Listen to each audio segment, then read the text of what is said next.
The Drive-Thru is GTM's monthly news episode and is sponsored in part by organizations like HPDEJunkie.com, Hooked on Driving, AmericanMuscle.com, CollectorCarGuide.net, Project Motoring, Garage Style Magazine, and many others. If you are interested in becoming a sponsor of the Drive-Thru, look no further than www.gtmotorsports.org. Click About and then Advertising.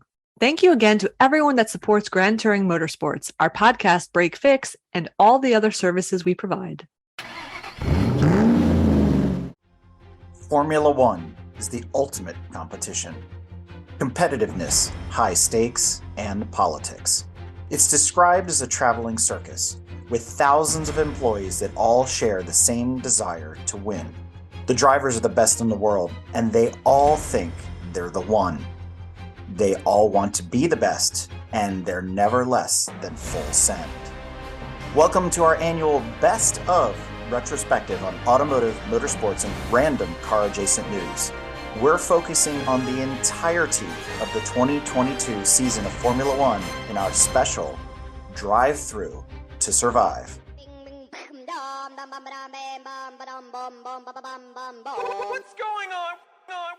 The racing season ends for us here locally, usually around the late October, early November timeframe. But in other parts of the world where there's lots of sand and no ocean, they're still running Formula One races and, Dakar and all this other kinds of stuff. And so there's always little tidbits of news here and there. But as we lead into the opening of the next racing season, which Rolex is right around the corner, January 29th and 30th weekend here in Florida yet again. So maybe some interesting Florida stories. The news from the NASCAR world is Jacques Villeneuve, former Formula One champ and IndyCar 500 champ, is going to make a run at the Daytona 500, which is coming up after Rolex. So curious to see how that turns out. I mean, he's basically kind of coming out of retirement to go run in NASCAR. I mean, yay. Cool. So let's talk a little bit about open wheel news. What's hot and what's not in IndyCar and Formula One? What's not hot is that Williams died. Frank Williams, I guess the team founder for the Williams F1 team, he passed away at age 79. His daughter was, I think it was daughter or granddaughter, was running the team and owned the team. And I think the Williams team sold last year to an investment firm, Doralton Capital. So, and they're still going to be the backmarker team of all of Formula One, right? Well, they're going to have some competition with Haas. I was going to say, they've been doing pretty well. But they're losing George Russell because George Russell is going to be Lewis Hamilton's teammate for the coming season. So they've got the new, I think they're the ones with the new Chinese driver from Formula 2 that's moving up. So who knows? They'll be battling for worst five. But there's other sad news in Formula One. The king has been dethroned. Yeah. Lewis Hamilton lost. He is no longer the reigning champion. That title has gone to Max Verstappen due to some late lap final race heroics on his part. It was a complete farce. And I mean, whoever camp you're in, you're not completely happy, I guess, unless you're a Max Verstappen fan, but whatever. Daniel Ricciardo won a race this year, so I'm happy. Any podium, that's all that matters. Yeah, and I mean, there's lots of memes and lots of stuff. I mean, people are even posting about, hey, don't forget about Sainz. He had a great year despite all the drama that's going on. So I don't know. Maybe I'll pay attention next year. You'll have to convince me. If you're looking to pay attention this year coming up, you would like to know that come February, the teams start unveiling their new cars for the 2022 season. So the schedule goes Aston Martin's first on February 10th, then McLaren on February 11th, Ferrari is the 17th, then Alfa Romeo is to be announced along with everybody else, AlphaTauri, Alpine, Haas, Mercedes, Red Bull, they're all, after those dates. So once I see the first one, I'm good, right? Basically, yeah, all the cars are, because of the new regulations and everything, all the cars should be very close to each other. Yeah. And I'm sure there's silliness and chicanery about all of them, that, ridiculous wings and all that kind of stuff. If you watch the Aston Martin, then it's going to be the exact same car as the Mercedes, because that's what they got in trouble for. Yeah, right. I just wish Formula One would go back to the old days where they could build their own chassis and their own bodies and do their own engines and be all over the map. I mean, I just feel like, it's like IROC. They're all in little go-karts and they're all the same. And, change the paint color from red to Pepto to green and you call them a different team. I don't know. It's basically the NASCAR of the open wheel world. That's IndyCar. Oh, wait. Yeah, never mind. Because some people were saying for a while there, IndyCar was the hottest thing on TV. It was the racing to watch, and still have a hard time believing that. I still think IMSA is the way to go. It's some of the best racing. I mean, outside of a race like the Mid 400, and some of those big off-road races where you can get really close to the trucks and the drivers, IMSA is the same way. There's just this 10-foot pole between us, the fans, and the racing itself. And it feels too marketing heavy and just, it's too much of a circus. And I don't know, it's kind of turned me off. I mean, granted, in the WRC world, you can't get close anymore, because of the deaths and the safety and all that. And it's still, they're just bonkers. WRC is absolutely nuts. I got to tune in because Finland and on all those big races in Sweden and whatnot are happening now here in the middle of winter. So I'm looking forward to the WRC season kicking off, tuning into Red Bull's coverage. They do an excellent job. For those that are probably going to work and I watch a rally race, I've said it time and time again, Red Bull TV for free in 4K. Check it out. So there was some rumors that Brad Pitt was going to be making some sort of Formula One movie, and that, maybe Lewis Hamilton was going to be in it or somehow consult on it or something like that. It was all very fresh at the time, but as the weeks go by, we're getting a little bit more information, and now we're learning that Apple, so I guess this will end up on Apple TV, Apple and Brad Pitt are working together on this Formula One kind of inspired drama. When this was first announced, I actually made the comment, what is this, just going to be driven with Formula One cars, which was that Sylvester Stallone hot trash movie where they were driving Indy cars around whatever the hell city it was, which allegedly I think that movie was originally supposed to be Formula One cars. So we're finally making the movie we intended to make back then, but with Brad Pitt starring in it. So we know it's just going to be better, right? No. I'm always down for a car movie, good, bad, or whatever. I mean, we've started an entire sub show of Break Fix where we review bad car movies. So I'm going to add this to our list when it comes out. It'll be interesting to see as this progresses and we learn more what exactly it's going to develop into. It's not looking I feel like it should be good. Tom Cruise. Wait, we already did that movie too. I feel like this is going to be Troy with helmets. That's what this is going to be. Can Eric Bana play the bad guy? At least he's a car guy. But speaking of other dramas on television, what about Formula One? What's going on over there, Brad? What's the big news? All the manufacturers or all the teams are releasing their new 2022 cars. I think Haas was the first team to do it. And yeah, I mean, all the cars pretty much look the same. They're all cool. I believe the wheels are bigger. I mean, the tires are bigger than they have been previously. So that should help. So I'm just going to have to wait and see how they perform in some way, make the racing more exciting. We're going to go ahead and see. We always say that every year. I hear that phrase. We're going to make the racing more exciting. Has that ever proven to be true? Since Bernie Ecclestone or Ecclestein, whatever his name is no longer in charge, and that other Sky Sports or whatever took it over, they have made some improvements. And actually this year is the first year where they implemented a lot of different changes, especially to the cars and stuff. So I think it could be good. Last year they were playing around at a lot of the races with the sprint race as a qualifying race. I think that was really cool. Inadvertently or without their even trying, some of the races ended up almost in like a reverse grid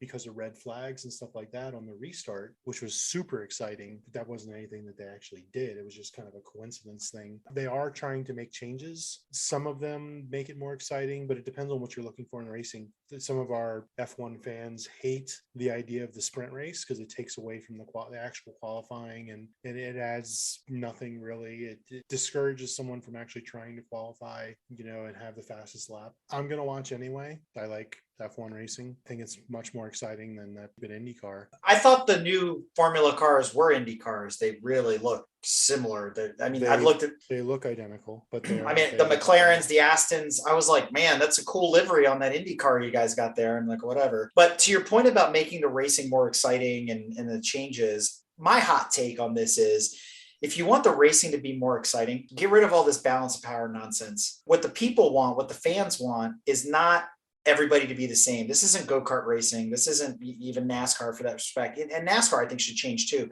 Let people build their cars. We're going to talk about here with Rolex, and actually we should probably maybe transition to Rolex at the same time.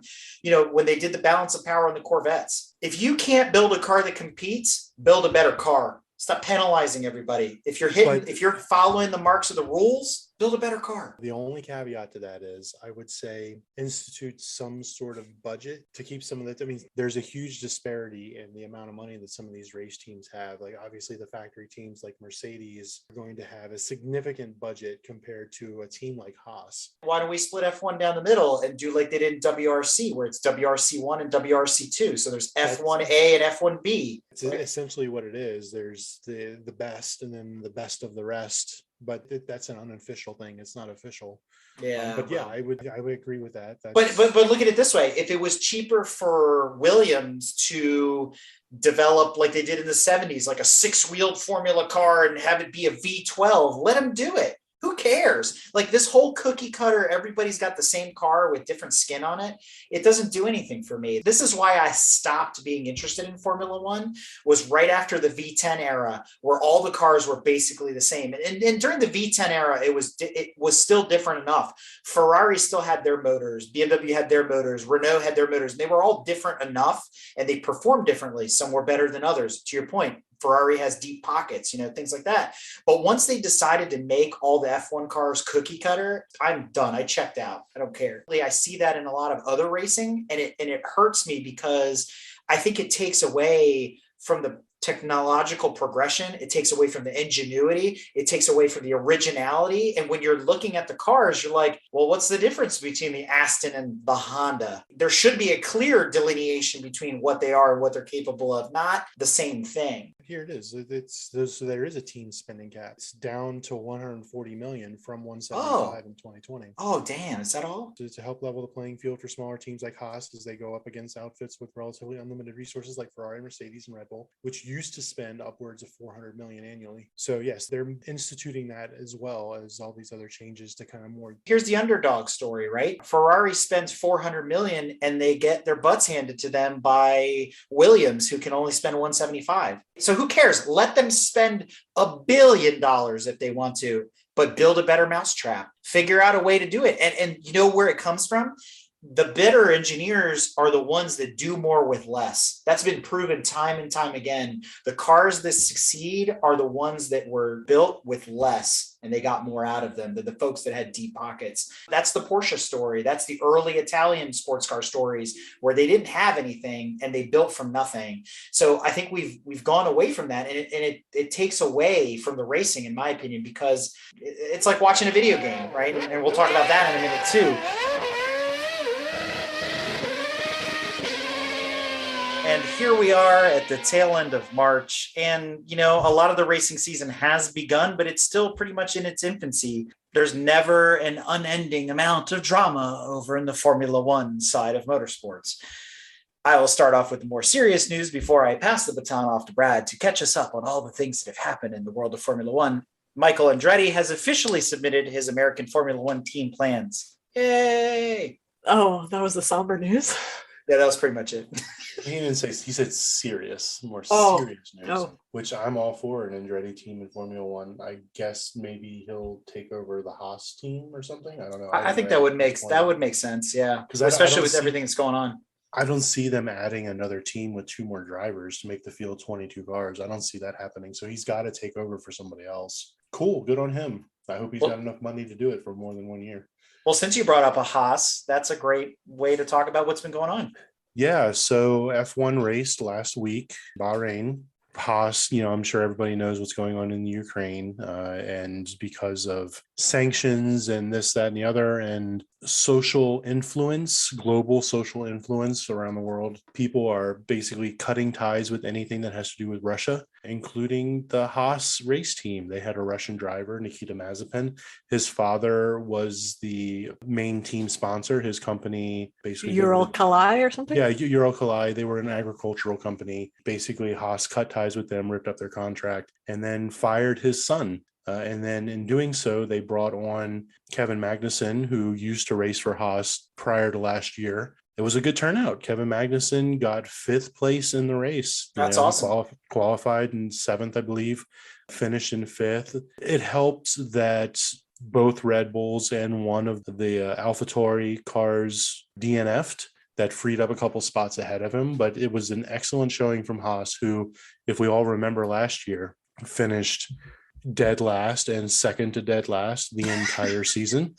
Well, because they made a strategic plan instead of investing a ton of money into building a competitive car for one season when all the regulations were changing for the next year. They elected to say, F that. They took all their resources, put it into the new car, and just said, we're going to run last year's car and we're just going to give these rookie drivers some experience. That's what we're going to do. I mean, even Schumacher came in 11th. Now he missed the points. It's clear that the new Haas car is competitive. Well, I can't wait to see how they spin this on Drive to Survive. Oh, wait, I can wait because I haven't watched a single episode yet. And it's probably for good reason, because now Formula One is chasing Netflix saying there is undue drama in that series. So I don't know who to believe anymore, right? Maybe I just got to go back to watching the races. I still think you should watch Drive to Survive. It's very interesting. But yes, there is a lot of made up controversy and confrontation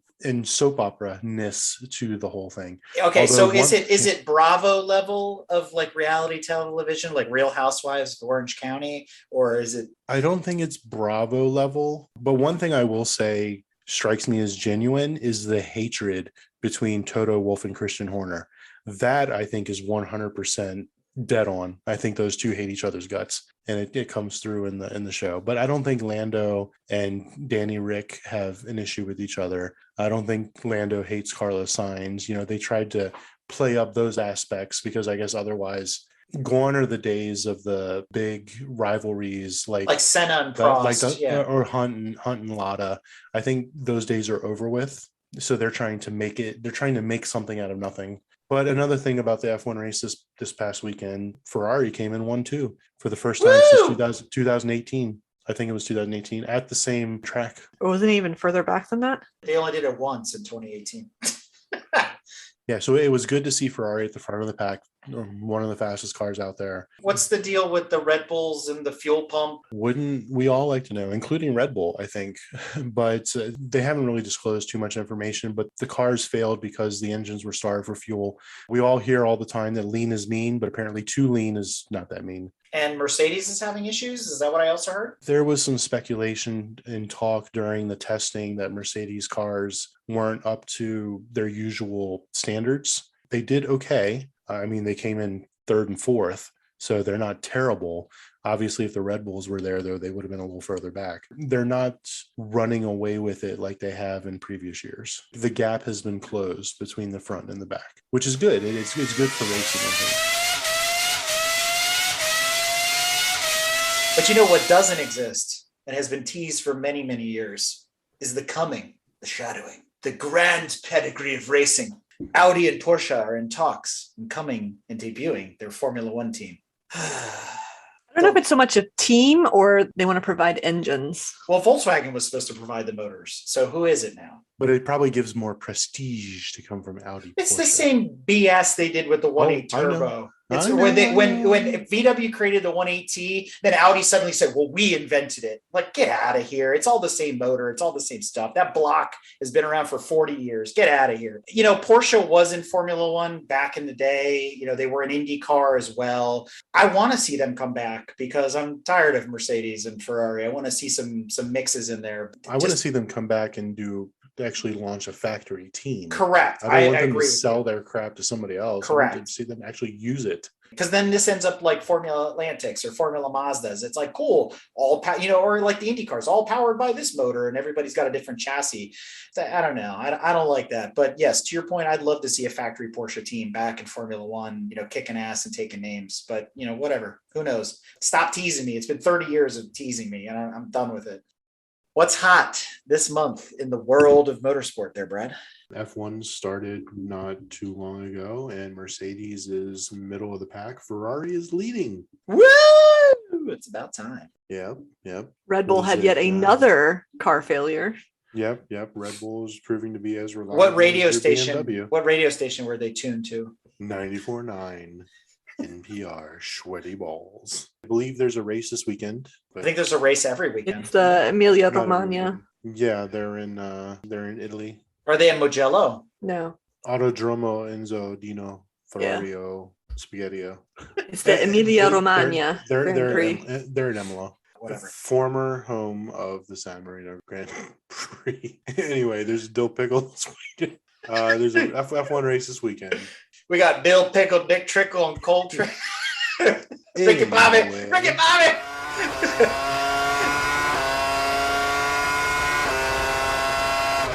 You guys are big into Formula One, and I hear some exciting news coming from our friends at VW, Porsche, and Audi. Yeah, some of our favorite brands, they've announced that they are coming to Formula One in 2026, it looks like.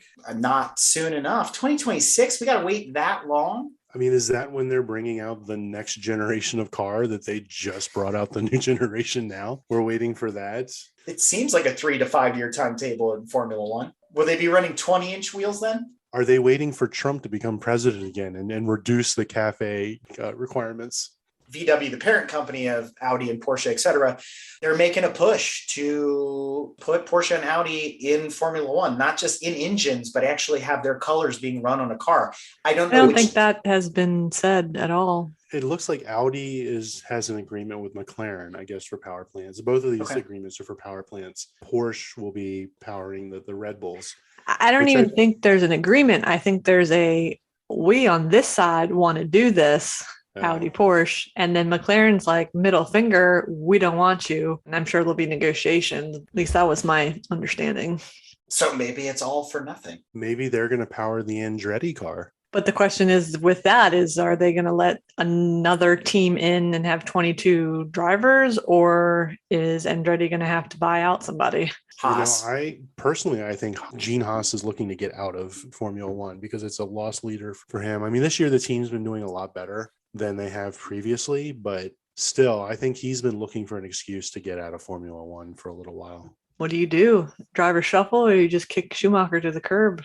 Well, you keep Schumacher because you got rid of the Russian. No, you can't, because Andretti wants to have American drivers on an American team in Formula One.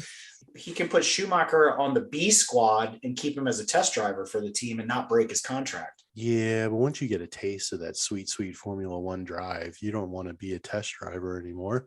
I'm sure there might be some other team. I'm sure there's some other team that wants to kick somebody out. Maybe they could swoop up Schumacher or Magnussen. At this point, I'm sure that Mercedes wants to get rid of Hamilton since he hasn't done jack shit this year. How quickly they're fired. dethroned. I mean, I can say that because I already know he's a much better driver than anybody else in the world. So I don't care. Yes, Lewis, you're better than me, but you're still going to get kicked off the team. It's either you or Toto. Toto ain't going nowhere. Nah. Yeah, so Audi and Porsche want to get in Formula One. They just need to find a team that they can give power plants to. I think they should go ahead and extend the field. Why not? I do too. I don't think it would hurt. It's not like there'd be that much more traffic. Yeah, they just got to get around the back markers of Williams. There's another team ripe for the taking. Williams is already under new ownership. Didn't they do a documentary, like basically showcasing that they were dead? I mean, what's going on?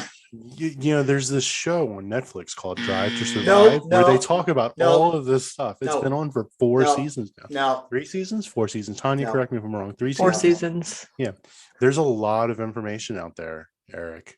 There's a lot of information on ancient aliens too, so I'll just continue watching that. You go ahead and watch WRC with your tinfoil hat, and us normal humans are going to stick with F1. Just an update. The DeLorean reveal is in 4 days, 2 hours, 8 minutes, and 27 seconds. 26. 25, 24, 23, 22, 21. And we're going to talk about 2 disciplines simultaneously. And generally, these 2 disciplines don't go together. And that's NASCAR and Formula One. They should go together. Aren't there plenty of Formula One drivers that have made the transition to NASCAR? Juan Pablo Montoya comes to mind. Well, I mean, there is the guy from Ricky Bobby, and then Cole Trickle. Cole Trickle, exactly.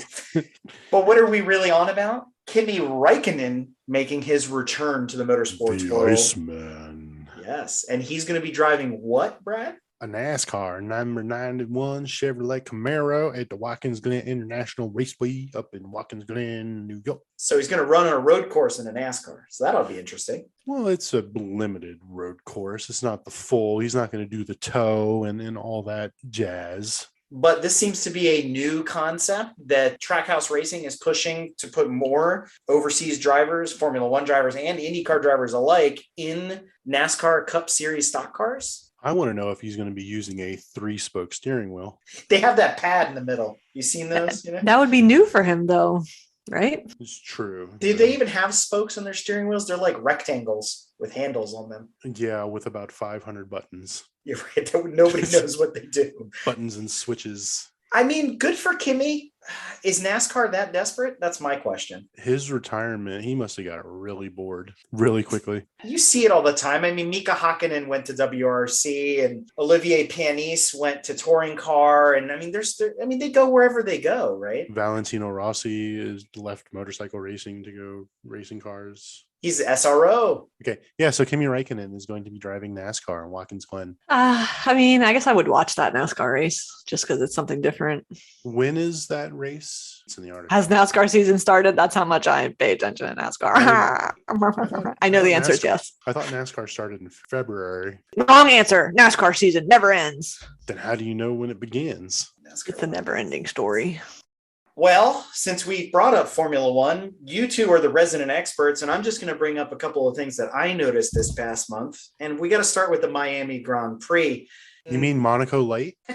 With the fake marina and all that other stuff going on there. The thing about that I thought was ironic, the Miami Grand Prix boss, he admits to being shocked by the financial loss that they took on the race.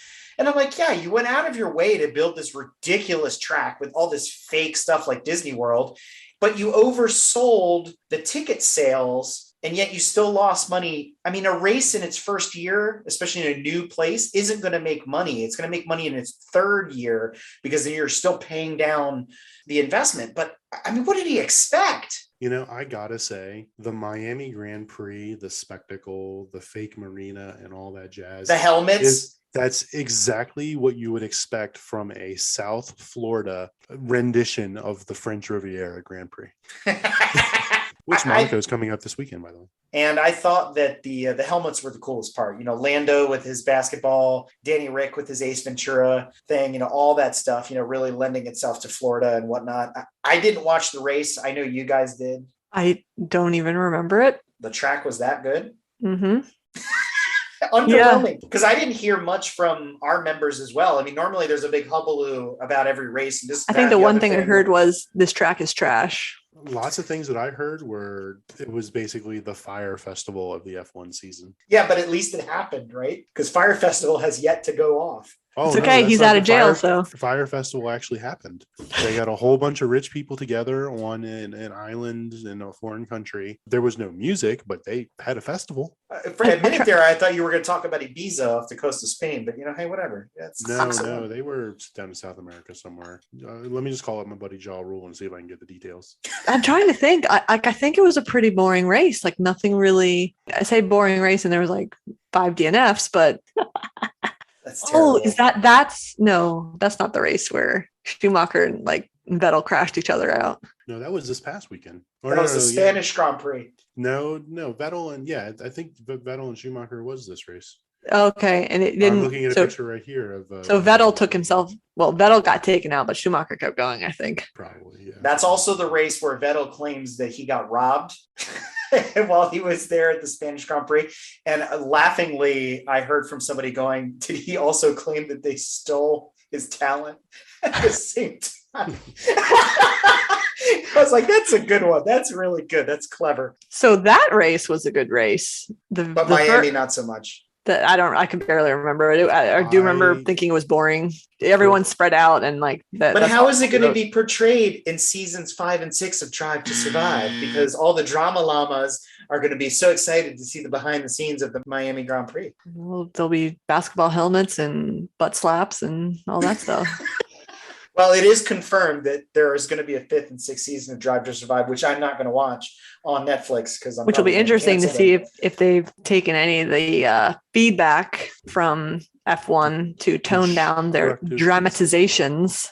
I'll put it this way, and I don't watch the show, but I was thinking about that because we talked about it last month or the month before. If you took the drama away from Drive to Survive, all you'd have left is a boring F1 race. So just watch the F1 race. Well, if you took the drama out of it, you'd have season 1 and most of season 2, I would say. And then like, I haven't watched the 4th one yet, but they definitely increase it in the later seasons. So the bigger question is, with all this drama, is Ferrari cheating? What's all this nonsense about the tires? Considering, unfortunately, the car died in the Spanish GP, no, I don't think they're cheating. At least they weren't in that race. Let me guess. Christian Horner started poking his nose into what Ferrari's doing, saying the Ferrari was cheating. I guess because Mercedes and Toto Wolff are out of the way right now. Although Mercedes did a lot better in this race. George Russell did get a podium. He did. Had an unfortunate incident happened with Hamilton at the very beginning. I would question whether or not he would have been on the podium. Oh, you mean before he ran into Schumacher? No, before K-Mag took him out on like K-Mag, yes. 0.5 of the lap. I don't think it was K-Mag that did it, though. It was Hamilton drove into him. No. Guys, none of that matters because Leclerc wrecked Lauda's 70s F1 car at the Monaco Grand Prix too, right? That was not his fault. The brakes up, exploded upon braking, and he had no brakes. You think he would check those things before sending a vintage car out onto the track? Well, blame whoever the heck is the steward of Lauda's car. Apparently, they don't have enough checklists. Apparently not. There's a still shot of it, and you can see the brake pads or the road or whatever. I mean, it was just like you just saw like this explosion. You could see the parts like out of the car, and it was like, and then he hits the wall. How much is that going to cost to fix? I mean, it's been wrecked before, so. Well, the last bit of Formula One news that came across our desk, the FIA clears Aston over Red Bull's F1 similarities after an investigation. What, aren't these cars all the same? No. Well, I mean, Aston was in trouble last year as well for allegedly copying the Mercedes design. Basically, they're like the Hyundais of the F1 sport because they see what everybody else is doing that's successful, and then they copy it on their own designs. I think allegedly last year, they said that Aston bought the previous year's design for the Mercedes car, and that's why they were doing so well. This reminds me of Queen versus Vanilla Ice. Dun, yes. Dun, dun, dun, dun, dun, dun. Not dun, dun, dun, dun, dun, dun, dun, dun. Yeah. Yep. Yeah. Exactly. Yeah. Exactly. Okay. Got it.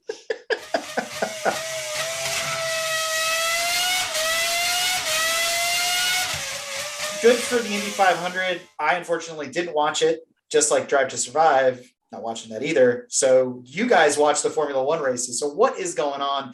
What is this porpoising thing? Did they suddenly turn into sea mammals? What the hell is going on? The cars, they is a bouncy. As they go down as the track, they bouncy. What do you mean they're bouncy? They have like more downforce than if another car was sitting on top of them. Yeah, no. Bouncy. Are we talking kangaroos? Like, what are we talking about here? We're talking like a porpoise. So it's jumping. They're jumping out of the water? No, they're vibrating. They're bouncing down the straights. There's nothing more exciting than watching a driver's head. They're oscillating vertically. You know, the vertical oscillation. We all experience it. So it's like the stance bros when they hit a bridge joist and they bounce for like 5 minutes until the car settles down? That's exactly what it is. So I think my opinion on what's going on is all the cars were redesigned for this year, and they're finding that now the tracks all need to be repaved. Well, yeah. I mean, it's something to do with the underside. They haven't got it quite right, but apparently like Red Bull has so far because they're not suffering. They haven't suffered as bad as everybody else, but their design is slightly different. They've got, I don't want to say bent the design rules, but maybe there's like some caveat loophole that they've got like these wings at the front underneath that are, I think, redistributing the air probably in a better way. And I don't think anyone else is running quite that same design. So I don't know what channeling is happening underneath. And basically they're just sitting there and they're doing this bouncing and they're compressing everyone's spines in the seat and their heads are like floppy rag dolls in the cars. at 200 miles an hour. bouncing off the halo. It can't be pleasant. The last race or whatever, no, it was Azerbaijan when Hamilton got out and he was like basically holding his back, which everyone likes to complain that he's just a crybaby loser. But I can only imagine that is not pleasant for your back. So I'm sure he was in legitimate pain. And there were other, I think, drivers complaining about it too. So can I ask a stupid question? No. What if we put the 15-inch wheels back on? And the tires absorb some of Yes. the. We talked about this a little bit, but in thinking about it, maybe it's not a tire issue. Well, the tires are part of the suspension on Formula cars, right? That Well, sidewall deflection makes a huge difference. But they all have the same tires, right? So why is Red Bull not having the issue? Or other teams aren't complaining as badly? But it could also be the air going over the tires. It could be a lot of things because granted, maybe the overall diameter is the same, but it's not deflecting the air the same way. The sidewalls are stiffer. There's a lot in that tire technology. And it's a little bit, I hate to say unproven. Going from a 15-inch wheel to an 18, cut the sidewall in half. There's a lot of stuff going on there that I would love to see them just throw a set of 15s on and see if it makes a difference. Like, let's start with the simple things first, right? Because all those designs they come up with the funky air and all the tunneling stuff that they do, they're pretty, I hate to say pitch perfect at the end of the day. What's the biggest change to the car is these ridiculous wheels that they put on to make them look like, Matchbox cars. Yeah, and the FIA has said, they issued a press release saying that they're going to step in and look at everything and come up with a solution. Oh, they are? They're just going to wave a magic wand and not worry about the engineers? They're just going to tell them what to do? Yeah. Yep. Oh, okay, cool. Good job, guys. You'll learn about it in Drive to Survive. No, I won't. So Tanya mentioned Azerbaijan. I heard a little rumor that Ferrari had 4 DNFs in that race. Yep. What the heck happened? Sainz was a gearbox issue, I think. His motor was still Hydraulic running. failure. So yeah, okay. Failure. Leclerc blew the motor because all of a sudden it started smoking. Mhm. I think one of the Haas's also had a similar fate. It wasn't smoking as badly, or it was the Alpha, one or the other. I don't remember which was the issues, but basically, yeah, 4 of the power plants poo-pooed. And to make matters worse, Schumacher is still having issues. Was that the race he crashed in? I mean, which one hasn't he crashed in? That's what I'm saying. Schumacher's the new Mazepin. Well, I wouldn't say he's as bad as that guy, but he was doing really well in Canada, except the car died. Well, have you seen the Canadian track? I mean, I'd love to be there, but it's like driving around a potato. It's not like as complicated maybe as some of the other tracks. No, but he qualified. He and Magnussen qualified like 5 and 6. I mean, they were at the top of the field. They were the only team with 2 drivers in the top 6. Yeah, so I mean, they were in a good position, and then unfortunately, Magnussen suffered a front wing damage that meatballed him, and then he lost a shit ton of time in the pits and could never recover. And then Schumacher's car, he pulled it off the track basically because it died. So that was it for Team Haas. And I was very worried during that race because Alonso started on the front line, which apparently was the first time in forever. He started number 2, and I was just thinking, it's the Alonso train for 70 laps now. Which is annoying as hell and amazing to watch all at the same time. No, it's not. It's so frustrating to watch. It's frustrating to be behind him, but he gets his elbows out so far. He reaches from wall to wall. You cannot get around him, even in the grass. That guy knows how to defend. I was very grateful when he had to pit and let everybody go by. That race was a good race. That was a good race. That was a very exciting race. It's unfortunate Leclerc ended up starting all the way in the back, fighting his way through DRS trains to get finally, what did he come in 5th? Mm-hmm. Climbed his way back up from basically dead last to 5th. Probably if he wasn't stuck in DRS trains, could have done so much better. He did some awesome non-DRS passes, which you often don't see non-DRS passes anymore. So it was pretty cool. And then the battle between Sainz and Verstappen at the very end was like someone needed to make a mistake. I mean, Sainz was breathing down his neck and he was making mistakes, unfortunately, and just couldn't get around them. And unfortunately, the Ferraris don't have the straight line speed. So there was no way he was going to make the pass, but he was glued to him basically for the last couple laps trying to get back into first place. So there was also a video going around, and I'm sure you saw it, Brad, where they were basically critiquing Danny Rick and talking about how his driving style is part of the reason why he's not competitive, because he's too old school now. I mean, yeah, I can see that being a problem. He's your heartthrob. I mean, aren't you a little disappointed by that?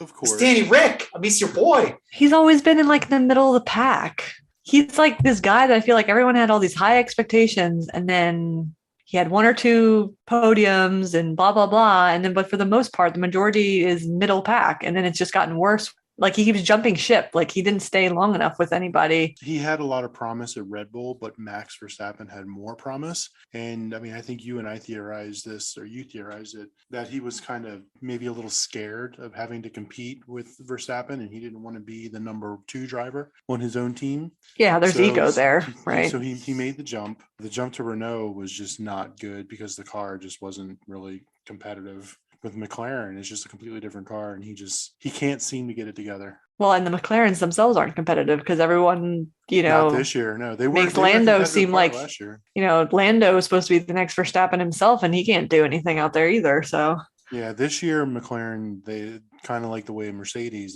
they can't get it together. But last year the McLarens were pretty competitive. Danny won a race, last year. a race Out of how many races? Like 30? because everyone else DNF. No, just kidding. Well, Oh, he has actually won some races, and he's podium a few times. So he's doing better than a lot of the drivers in the field right now. A lot of the drivers in the field right now have not as much experience. That is true. They don't have as many races under their belt. I mean, he's like 27 and they're 19. I mean, I get it. He's got some years on him, right? I think he's in his 30s. But wow, he's a geezer.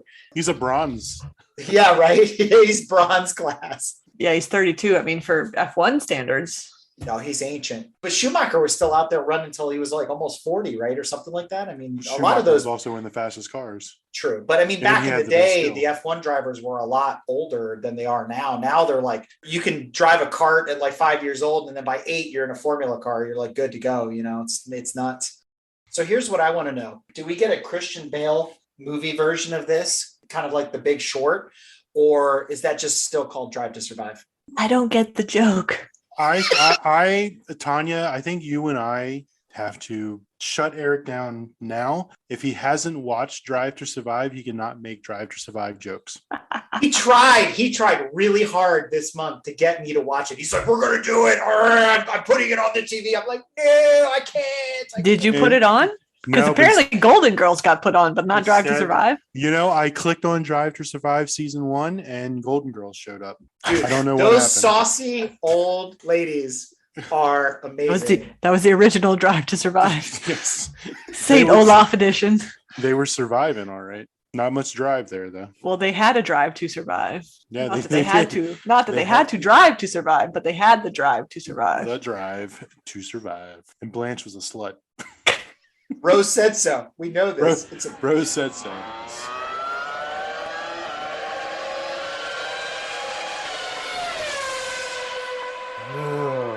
What is the one show that Eric refuses to watch? Game of Thrones. No, I think he watched Game of Thrones. RuPaul's Drag Race. I think that's on his top 10 list. It is a car-related show. Jay Leno's Garage. RuPaul's Drag Race has drag racing. What are you talking about? That's very Do you not like Motorweek? He hates John Davis with a This passion. comes up literally every month. I refuse. Every episode. Is it American Top Gear? Because American Top Gear is always worse. It has garnered more U.S. viewership because of this show on Netflix. Which is the opposite of World Rally Championship. I know you watched Rust Valley Restore, so I know it's not that. It's a good show. That guy's nuts. Every bad American version of Top Gear. Yeah. Top Gear. Yeah, thank you. Oh my God, they're so bad. But no, not that. Is it Junkyard Wars? Are you anti-Junkyard Wars? I am anti-Drive to Survive. I refuse to watch it. And Brad almost pinned me down at VIR, and he's like, I'm putting it on. And I'm like, nope, I'm leaving the house. We're not So doing instead, bonus, what did we watch at VIR? I know. Forza? Naked and Afraid. She was an answer to a previous question, although she was the wrong answer of whose stepmother she was. It's true. And I That is mistakenly listened to this on the drive home from VIR because it started playing over my Bluetooth. See, they are both pals and confidants. Thank you for being a friend. The problem with Drive to Survive is the season's spoiled before it starts. Mike, you ruined it. Nobody got that. Yeah, it's Golden Girl. Golden Girls. Thank you for being. I made Brad watch the Golden Girls instead of watching Drive to Survive.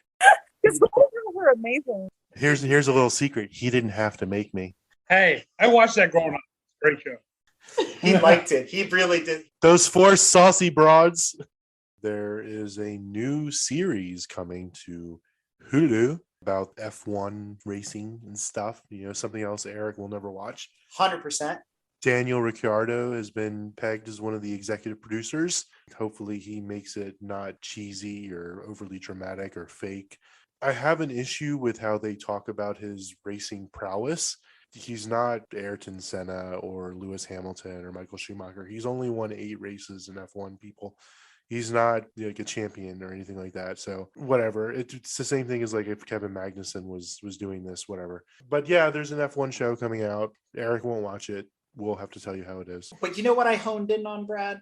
No. Where it says Danny Rick and Hulu teaming up for scripted F1 TV show. And immediately I said, well, Netflix already has Drive to Survive. What the hell is this? Right? It doesn't make any sense at all. You know, it's going to be a comedy like that show that was on Netflix about the NASCAR season that they canceled after one season. The one with Kevin James in it. I can't remember what it was called, but it was actually pretty good. Oh, yeah. That wasn't a bad show.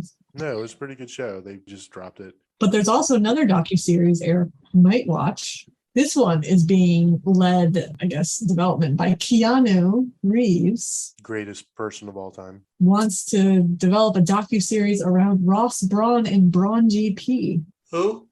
Apparently they were 2-time champions, Brawn GP, Formula One. Again, who? I mean, you lost me at Keanu Reeves because he's going to be like, I know Kung Fu.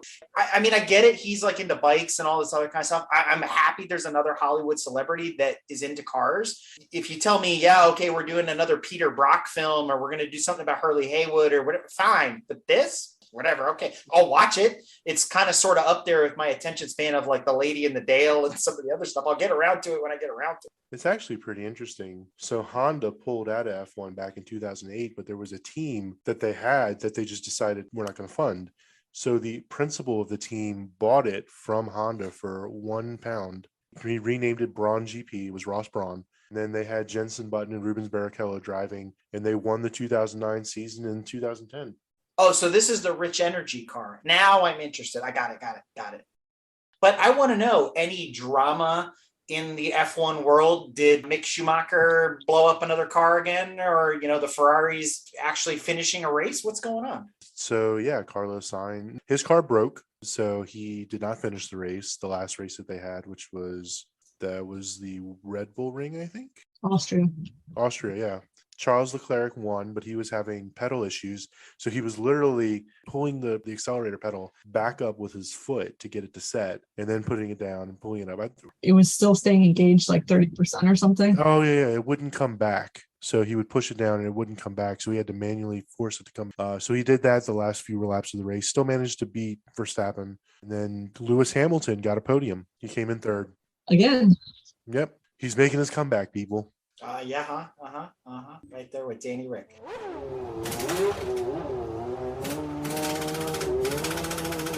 Well, switching gears, let's talk about GM and motorsports a little bit. There's been a push recently through, Project 91 and Trackhouse Motorsports to get famous drivers from different disciplines to come run in America's premier racing series, known to us as NASCAR. Yeah, they already have. He already did. It was this past weekend. That's right. Our latest victim was Kimi Räikkönen. And how did he do? Yeah, how did he do? Not well. He got crashed out in the bus stop, I heard. I read his report. He's the Iceman, as he always will be. He didn't say a whole lot. It sounded like he crashed with his own teammate and excuses about how everybody went left and he didn't. And I don't know. It was just like, okay. There was all this seesawing about where he was in terms of the pack. 1 minute he was 8th and then he was 28th and then he was 18th. And I didn't really understand what was going on. So what I think happened is he was taking the airline into the bus stop, staying far right. Everybody else was taking the NASCAR line, staying far left. And then when he started turning, or not turning basically, because you're far right, you just kind of jerk the wheel a little bit. Everybody else kind of turned in on him and pushed him into the bus stop. More than likely. I hope to see Kimmy out there running some more events. Maybe he's only going to do the road courses. Yeah, he was doing testing at VIR. Why, I don't know, because the VIR and Watkins Glen are not close to being the same track. Curious to see if he continues. I'd like to see him do some more. I'd like to see some other people. I mean, we saw this with Juan Pablo Montoya and a lot of other folks that transitioned over from other motorsports. I don't want it to come off like, well, I'm retired from the big stage, so let me go run NASCAR. It's a difficult thing that they do. Those cars are very, I don't want to use the word primitive and have it come off sounding negative or derogatory, because it's not. Those cars are a handful. And we're going to learn about that more in an episode later on in the season where we talk to some folks about late models and what they're like to drive and how they're set up. It takes some bravery, it takes some strength to drive. It's a lot different than the super computerized jet fighters of like a Formula One car. So there is an adjustment there, but I like to see people move around. Some folks retire and choose other disciplines and it doesn't work out. Kimmy's still got a lot of life ahead of him as a driver. So who knows? Maybe he'll end up in the SRO or IMSA paddock one day. You know, we'll get to see him out in a touring car or GT car. And just out of curiosity, what is the connection to General Motors? He drives a Camaro. Okay. That isn't a Camaro, but it's got a Chevy engine. Does it have a Chevy engine or a Gibson engine? Well, that's still a Chevy at the end of the day, right? Maybe. Sort of. In spirit? Yes, kind of, sort of. Meanwhile, Porsche has revealed its first details about its buy-in of the Red Bull Formula One team. Since you two are their resident Formula One experts, how do you feel about this? Sorry, go ahead, Brad. Great. Yeah, good job. Go team. The yawn explains everything. My biggest question is, like we've been saying for a while, is it going to be a Porsche?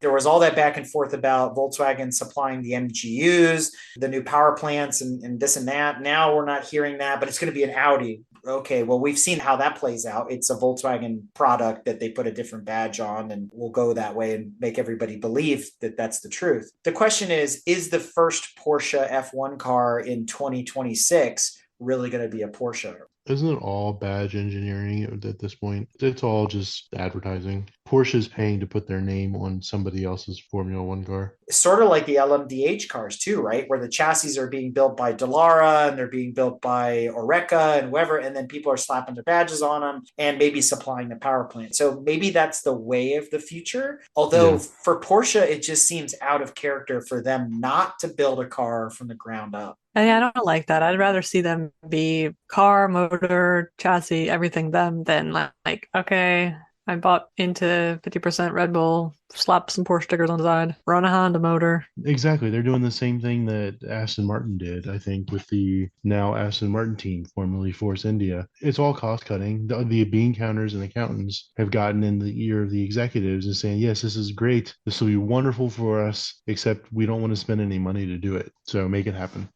But without further ado, I need to turn to my subject matter experts in the worlds of open car racing, especially Formula One. Let's talk about what happened in August. Nothing, because they'd basically been on holiday. Well, there's one thing we can talk about. What's that? Daniel Ricciardo is losing his racing seat for next year. Oh, are you sad? I'm a little sad. He hasn't really done much. He's fell pretty hard from grace after leaving Red Bull. He's had a string of really bad and unlucky years. I don't know what is next for him, but apparently McLaren is buying out the rest of his contract, and it's a sad day for you as a Danny Rick fan. Yep, so we will see if he ends up racing. Maybe we'll see him over in SRO somewhere. Well, he may go wherever Vettel's going. Vettel's retiring. He's going biking and all the stuff that Vettel does. Buying old Formula cars like Nigel Mansell's, right? Yeah. So that's two drivers out. Vettel's out. Danny Rick's out. Well, there was drama around Fernando. Just out of the blue announced that he was leaving his race seat and jumping. Who did he jump over to? Aston Martin. Joke there being that, Stroll's daddy bought him his seat, and then Vettel retires. He thinks he's going to be the number one driver, and all of a sudden Fernando's in the seat. A lot of shuffling going around. There was a lot of drama around this Piastri guy, and Alpine made an announcement that he was going to take the seat, and then 2 seconds later, he's like, "I never said that," and blah blah blah. So who knows? Yeah, but now Piastri is actually going to McLaren. I stopped following after the initial drama. Never mind. McLaren hopes to replace Ricciardo with reigning Formula 2 champion Piastri. Piastri has been in the middle of a tug of war between Alpine and McLaren, and his future will be decided by the FIA's contract recognition board next week. Because I guess he maybe had a verbal commitment to Alpine. Nothing was really set in stone, and then he really wants to go to McLaren instead of Alpine. I don't know. Yeah. It's all fodder for Drive to Survive. So what isn't fodder is what we alluded to earlier about all the Porsche stuff. We're not sure if it's going to be a Honda powered Porsche or whatnot, but the FIA has approved the wording for the new regs when the new cars come out in 2026. Basically, the bluff, the bottom line up front, is that the MGU-H, the power plant that Volkswagen was going to supply, has been dropped, and the FIA is pushing for what they're saying is, quote, fully sustainable fuels. The MGU-H was supposed to be Volkswagen, Porsche, Audi's way into Formula One. Obviously, they're still coming, as we noted earlier. What I think is happening is, these quote unquote fully sustainable fuels might be a nod to Porsche's synthetic fuel that they've been developing. And so maybe there's something going on there. That's complete speculation. That's just my opinion. Why we would do such a drastic shift from replacing the engines to going back to let's find a different fuel source and keep the ICE motors in Formula One. I thought that was interesting, but we're not going to see what that turns into for a couple more years. Apparently, the next Call of Duty update is going to have one of the zones be the Singapore Grand Prix track as a battlefield. And so you'll be fighting across the streets while Formula One cars are driving around. Why? I don't know why, actually. I didn't look into it because I didn't care. But my question is, can you shoot the Formula One cars? So does that secure a win for Haas if you blow up everybody else? Speaking of Haas holes, there was a video that is going around that has led me to the conclusion that I don't need to watch Drive to Survive. I just need to watch more of these mid-season recaps by this YouTuber. This is the funniest stuff I have ever seen. It's like a one-man video, but he plays the role of all the different drivers and their affects and their accents and some of the team owners like Christian Horner and all those guys. I mean, it was unbelievably funny. I busted out laughing when he's making fun of the Ferraris and he's like, my car is on fire, my car is on fire, like all this stuff, and the whole Gene Haas thing. No, he's hilarious. I think he usually puts out a video after every race. Yeah. Unbelievable. This is the first time I've seen this, and it was just, I was in tears. It was so good. We're going to post that in the show notes for anybody who doesn't know what the heck I'm talking about. I don't want to spoil it. You definitely got to check it out. And you can search for him on YouTube, Connor Moore. And I believe he does more impressions than just F1 racers too. So he's got some other different kind of videos out there. Meanwhile, in the Czech Republic. But wait, what? At first I was like, this is so dumb. And then I watched the video and I was like, this is sort of badass. I think it's super awesome. We don't talk about the Czech Republic. Can you find it on a map? What's the best-selling car in the Czech Republic? An F2 car. Oh, what? Apparently a GP2 former Dallara Formula One car. So, okay, what happened? Apparently he has one, and apparently he takes it onto the highway and cruises at the speed limit, not doing anything crazy. And somebody was videoing him. He did do a he did a pull when the CHR got out of his way, but the person videoing him was keeping up. So what were they driving? Another GP2 Formula car, apparently. The car sounds amazing. It does. Looks amazing. Oh my God. This guy's living his best life. And I want to be him. It's sort of like the Kart Vader videos that came out a while back, if anybody remembers. I think they're on E-Bombs World, where that French guy goes out in the middle of the night with his shifter cart and starts driving through Paris and, blasting people down the highway at 100 miles an hour. We always say that cars are meant to be driven. Thumbs up to this guy, right? Granted, take it to the racetrack. Nah, dude, take it to the Walmart. It sounded like this is not necessarily the first time he's done this either, or at least there's somebody else who has done this as well. Yeah, I want to know why there are so many of these decommissioned formula cars just how do we out get there them in the wild. Yes, how do we get them? I like the last line of the article, though. It may be the only time you ever see an open wheel race car, and a second generation new Beetle in the same place. And then I had to go back and look at the photo. I was like, damn, you're right, son. There is a Beetle there. That's awesome.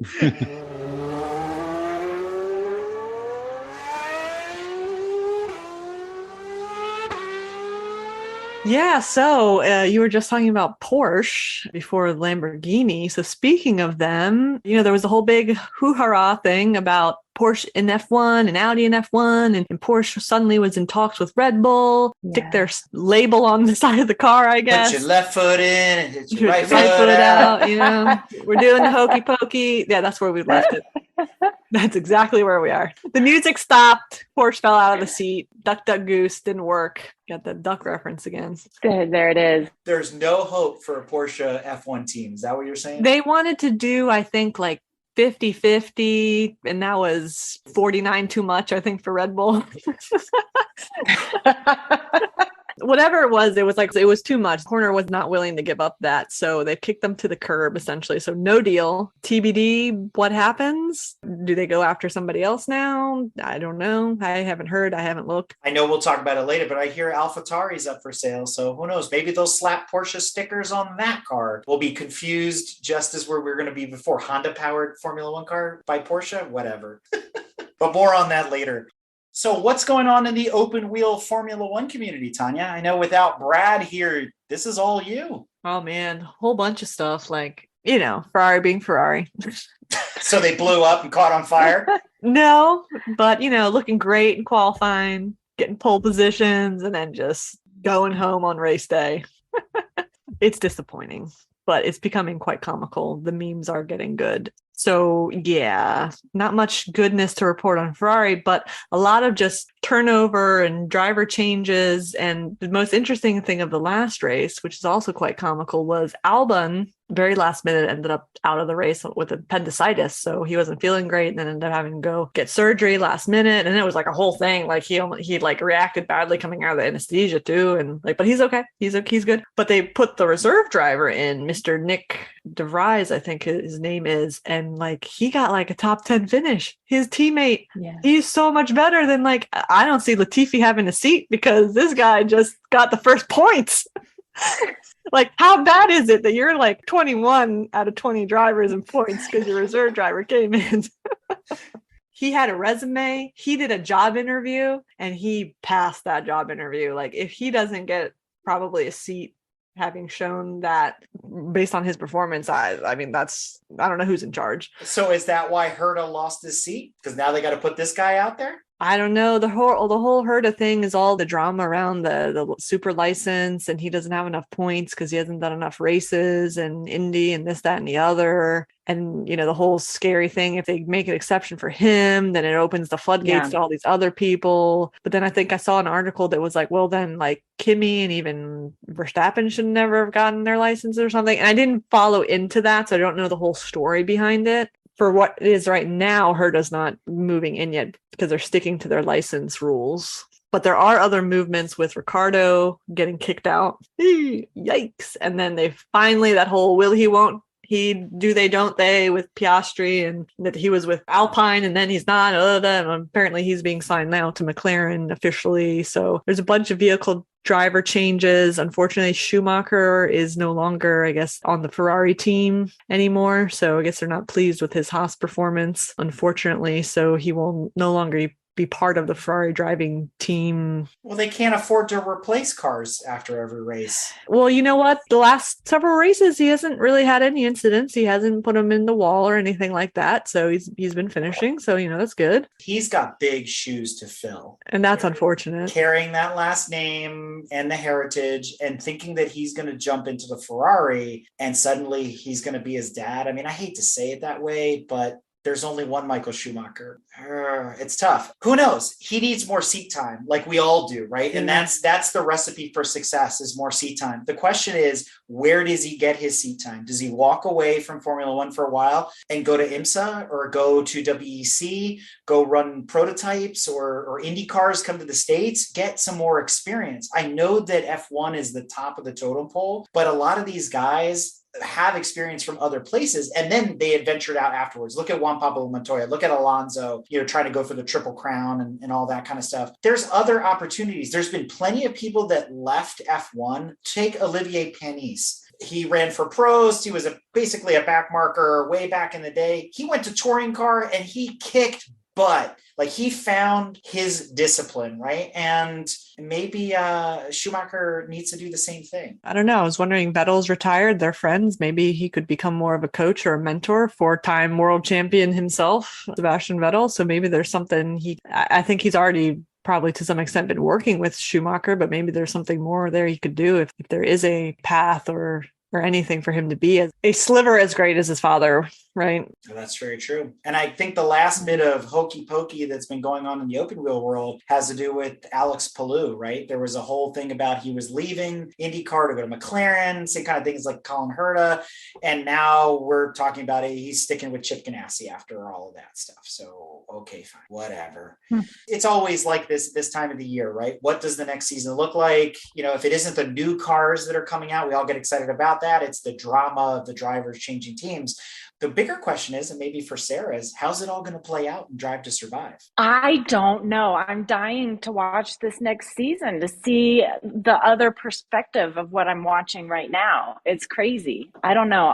When we were talking about Schumacher, I didn't realize that he'd been let go. So I'm kind of processing that information as we speak. There's going to be a lot to catch up on. It's going to be all off-track drama. It's not going to be on-track drama for this coming season. So much movement. All the on-track drama will be making fun of Ferrari, unfortunately. Right? I think so. Sorry, guys.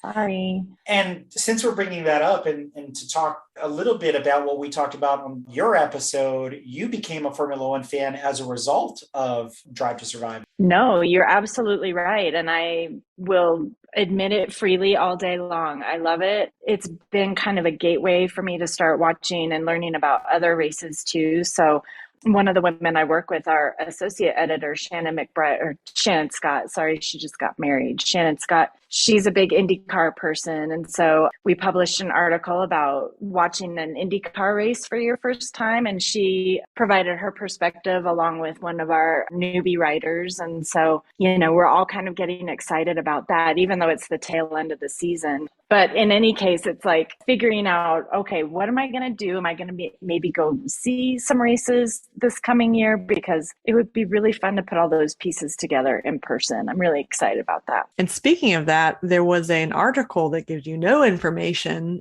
that the Las Vegas Grand Prix is planning, quote, affordable zone of tickets. Whatever that means. Whatever what does that mean? Affordable for who? So if you're interested in Formula One at Las Vegas, keep your eyes out for these affordable price seats. I wonder that myself. And I also wonder which high-rise casino is really the one to get a room at and just watch it from there with the TV on to get full coverage and then looking out over your balcony to see the race and hearing the race live. I think that's really the strategy. Forgo buying the F1 tickets and sitting in the grandstands. Get yourself a room at the Bellagio or the Venetian. It's the Las Vegas version of the yacht in the Monaco harbor. Correct. Exactly. Yeah, I like that. Which you needed to reserve your hotel room then 3 years ago. It's okay. Le Mans is way cooler.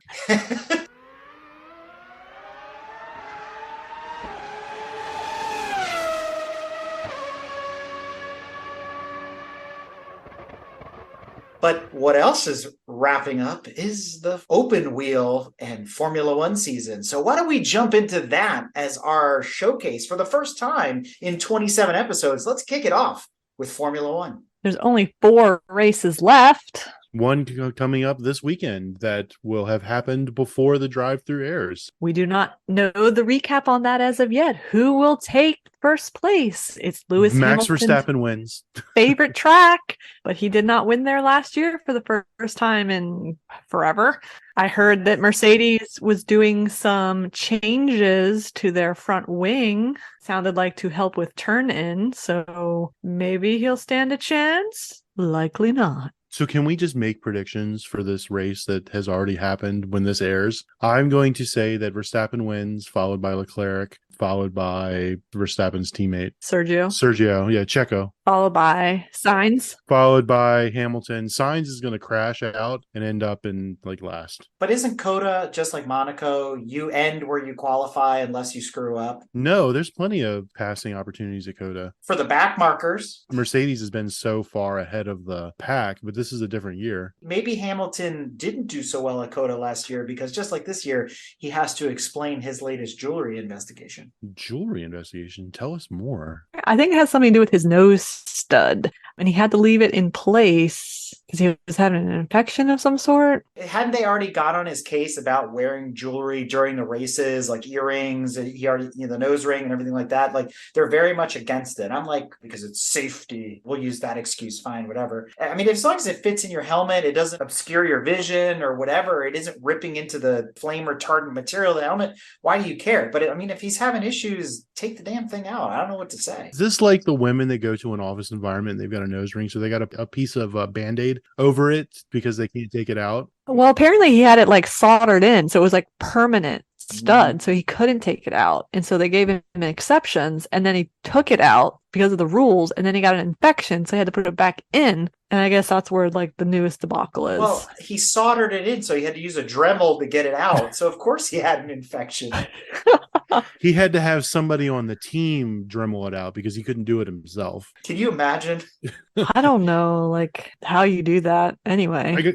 I got to say, these jewelry rules are stupid, and they're all over the place in sports. The Yankees has nothing to do with Formula One, obviously, but they have all kinds of weird dress code rules as well. I don't know if they changed them recently because I haven't been keeping up, but they used to have one where nobody on the team could have a beard or any facial hair whatsoever. I think they allowed mustaches at some point, but yeah, and no jewelry. I mean, very few people were allowed to wear jewelry and stuff.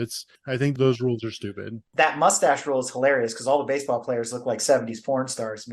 They're terrible. Yeah, okay, my Piazza. I can understand those rules in a sport that could have potential contact between people, because that could be a source of injury. Like, yes, baseball is not a contact sport. However, players sliding into bases, there's potential to contact somebody else. You could have an injury that way, a tear off of jewelry or scratch somebody.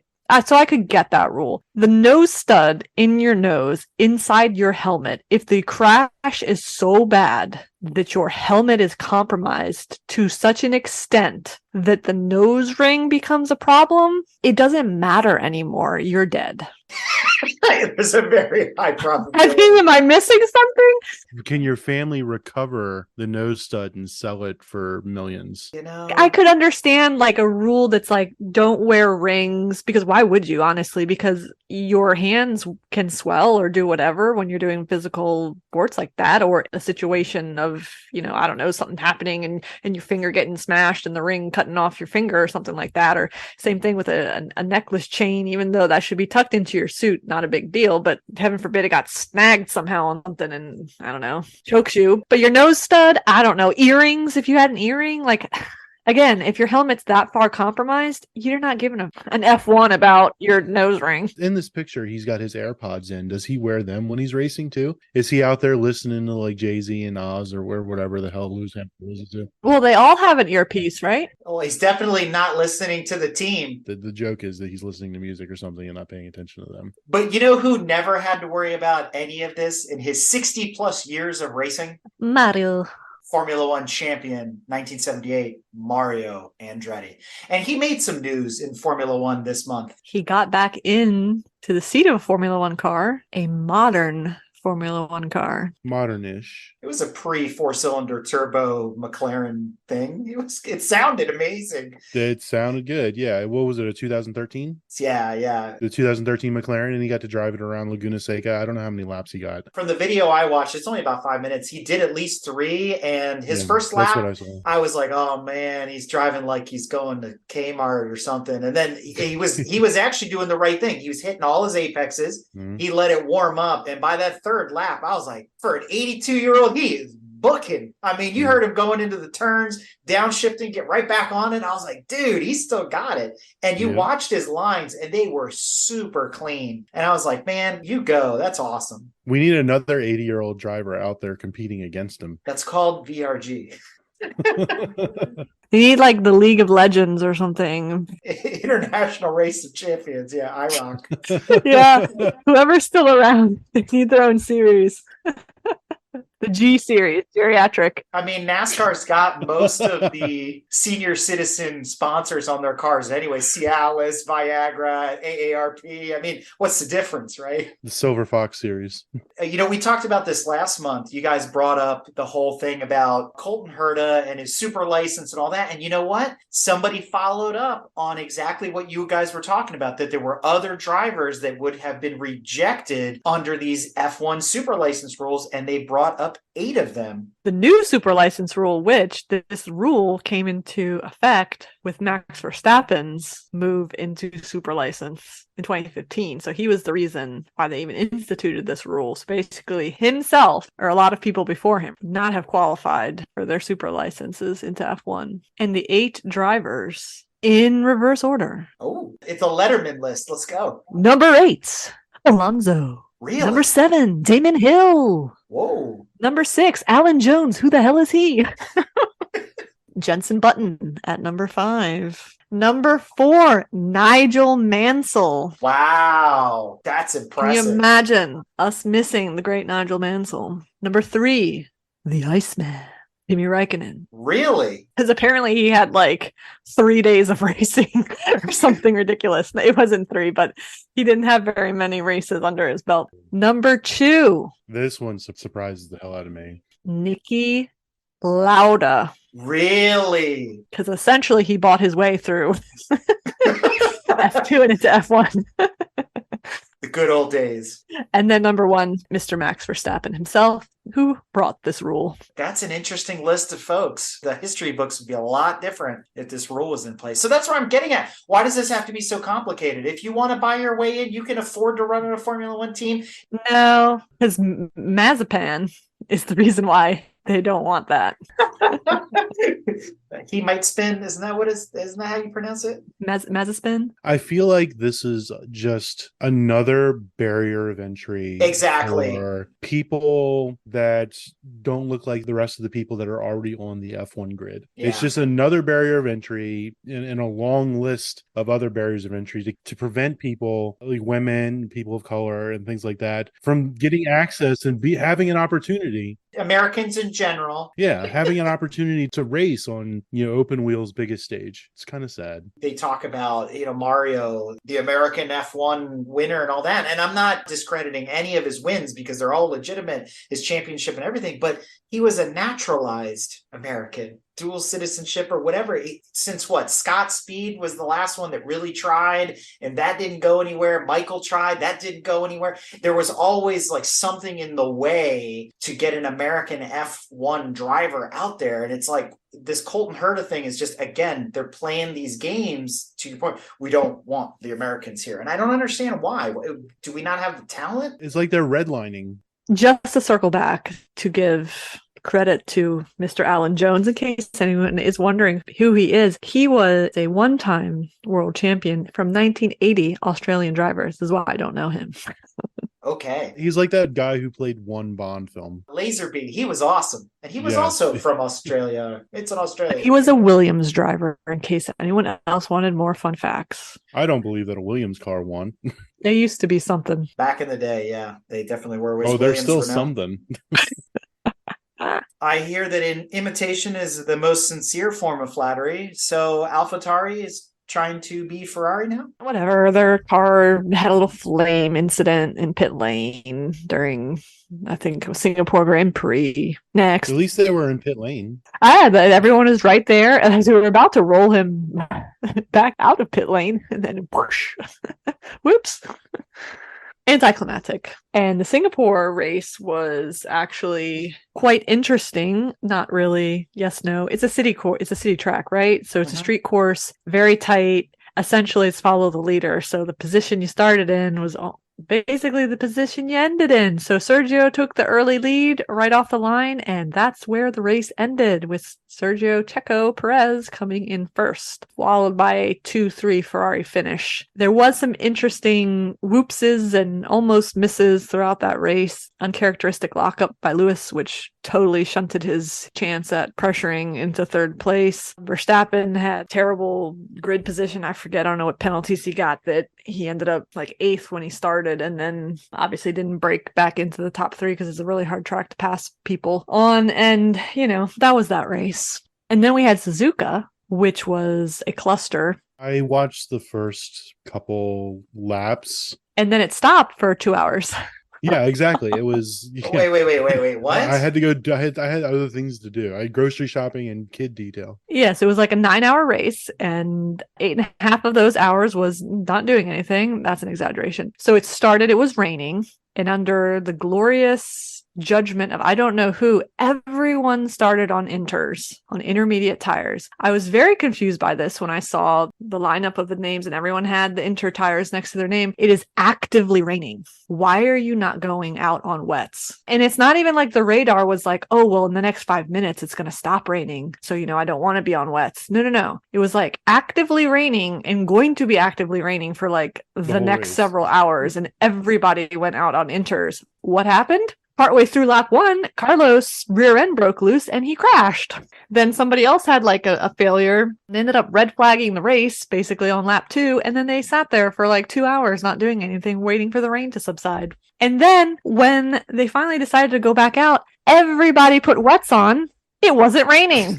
So then what happens? 2-3 laps later, they're all freaking coming in and switching back to inters because the wets are terrible because it's not actively raining. How many pit incidents were there? There were a few. People were like leaving the pit lane side by side and all this crazy stuff, and somebody touched somebody else in the pit too. I mean, it was complete pandemonium. That's butt slaps, right? I mean, there's there was a whole thing, and like Gasly, it was kind of funny. See, he was so pissed because when Carlos wrecked, they red flagged, but they moved the recovery crane out onto the track. There was so much road spray, you could not see a single thing. So people got very upset because the same thing happened on Suzuka a number of years ago. Jules Bianchi ended up dying because it was wet rain conditions. There was a crane out attending to another car. He ended up losing control right near the crane, and he went at like however many million miles an hour into the crane, and he ended up coma, blah, blah. Months later, he's come to those injuries and died. They did the exact same thing. Zero visibility. There was a crane out on the track. These drivers didn't even know. Gasly was like super pissed when he came in because he drove right by it. However, later got like a huge penalty because he was speeding under red flag. But there's like a whole thing that like it hadn't come through yet on like their little steering wheel that there was a red flag. So like he didn't slow down. The whole race was a cluster. Verstappen won. Leclerc came in second. Sergio came in third. Leclerc ends up in third because he bombed through the last corners, cutting them biking line, and ended up getting a 5-second penalty. Brilliant. Verstappen was declared 2-time world champion at this race. Yeah. So the rest of the season is kind of moot. The rest of the season is now who's going to get second place. So who is going to get second place? Do we have any psychic? They're still trying to figure out the constructor championship as well. Right. Comes down to Ferrari powered or not Ferrari powered, right? I mean, that's how Formula One is right now. No, because Red Bull's pretty much going to win. Who are their engines by? Honda. It's still Honda? Yeah. They don't have their engines yet, right? They claim to have their own powertrain. I can't keep track of those people. It's not a Ferrari or Mercedes powertrain, no. But they were, right? That's where I'm all lost. No, they were Renault, and then they switched to Honda, and then I think Honda pulled out. Yeah, it's still Honda. Oh, it is still Honda? They're still Honda until the motor power unit swap in 2026. Oh. Which is when Audi is coming into the playing field, because unlike the whole Porsche thing, they've committed to build power units starting in 2026. Committed insofar as they're like, we're going to start winning races within 3 years. They're already throwing down the gauntlet. Something about how they're working with the current Alfa Romeo team. So this goes back to the same question. Is it Audi's chassis, Alfa/Ferrari power plant with some stickers? Like, what are we doing here? But you're saying they're going to build their own motor. So then it's not the Alfa Romeo team. They're just taking over the Alfa Romeo engineering and management and all that stuff? They're replacing the Alpha team. They have a 75% buyout deal with Sauber, who owns Alpha. They're supposed to be building power units. Now, the car that they unveiled in August already, which is very nice looking, Very nice. is Audi. Audi rings all over it, Audi colors. It reminds me of the Dakar e-tron thing that they made. It's like the same style. It's got those same grays. Branding. Yeah, exactly. Branding. Smart. I mean, the Porsche one didn't look like a Porsche, that's for sure. It looked like something else with stickers on it. This, to your point, looks like what we expect from an Audi race car. Now, I still harken back to the ALMS days of the R8s with the silver and the little color on their nose and all that kind of thing. But this is their new thing for, the 2020s, is this multicolor grays and blacks and red. And it definitely sticks out. It's definitely pretty cool. But we got to wait a couple more years, right? Before they even hit the stage. They're not going to have cars until 24. Is that right? They can't do anything until 2026 because for now, what they've been saying is they're going to supply the power unit. And in fact, I thought there was something to the effect that they've got a unit that will be ready even later this year or next year for testing. So they're definitely doing something with power units. I don't think they can do anything earlier than 26 because they're going to have to be adhering to whatever the new rules are. And then it's TBD in the future if they're forced to share power units. So maybe there could be Williams running Audi power plants. Don't know. So the bigger question is, what does this mean for Porsche? Because you know what happens, wherever VW and Audi go, Porsche soon follows. So they're going to come and swoop in and say, that's great, thanks for designing that car. And then they're going to slap their stickers on it and claim that they made the engine and all this stuff. The way I see it is it's a 4-cylinder power plant or whatever it is now. So they're going to go grab a 2-liter turbo out of an A4, modify the hell out of it, and we're going to go to F1. Well, the whole thing was they were going to do their separate things, right? They wanted to have both teams out there. And then the whole Porsche Red Bull thing fizzled out. So now Porsche's basically screwed, sort of, but they're still like, I want to play at the party, let me in. So they're still dancing around in the background. And the question now is, do they still buy into another team, partner with the Williams, Andretti? Something happened there and they go with Andretti. I just don't understand how Volkswagen can afford to run 2 full teams. It doesn't make sense. Like, why wouldn't they just do Porsche and Audi together? Maybe run 2 cars on the same team instead of 2 Audis, just a Porsche and an Audi under the same management. I mean, the cars aren't going to be that different at the end of the day, because let's face it, who's building the chassis? Is it Audi's chassis? Is it Dallara? Somebody else, right? You get into that game, which we talked about before. Even when Porsche came to the table, it was whoever's chassis with a Honda motor with the Porsche badge on it. And so they're not building these cars from scratch. So it's sort of like, why field 2 teams of 2 cars? They're doubling down. More advertising for them, I guess, but they're competing against themselves. It's silly. That's right? What they always do. But it's supposed to be a team though. It's shake and bake. It's not just shake and shake. That's not how it works. It's not you twice baked. Shake it and then you bake it. No, it's not. It's not bake and bake, twice baked. No, it's not bake and baked. It's triple. You know who's sitting around going team? There's no I in team. Danny Rick, because he's not on anybody's team. Womp womp womp. What a fall from not even grace. I don't know what is. But he had a huge misstep when he left Red Bull, basically. Yeah. I mean, he's your boy. Come on. It's Danny Rick. Yeah, something's going on. He's just not the same driver he used to be.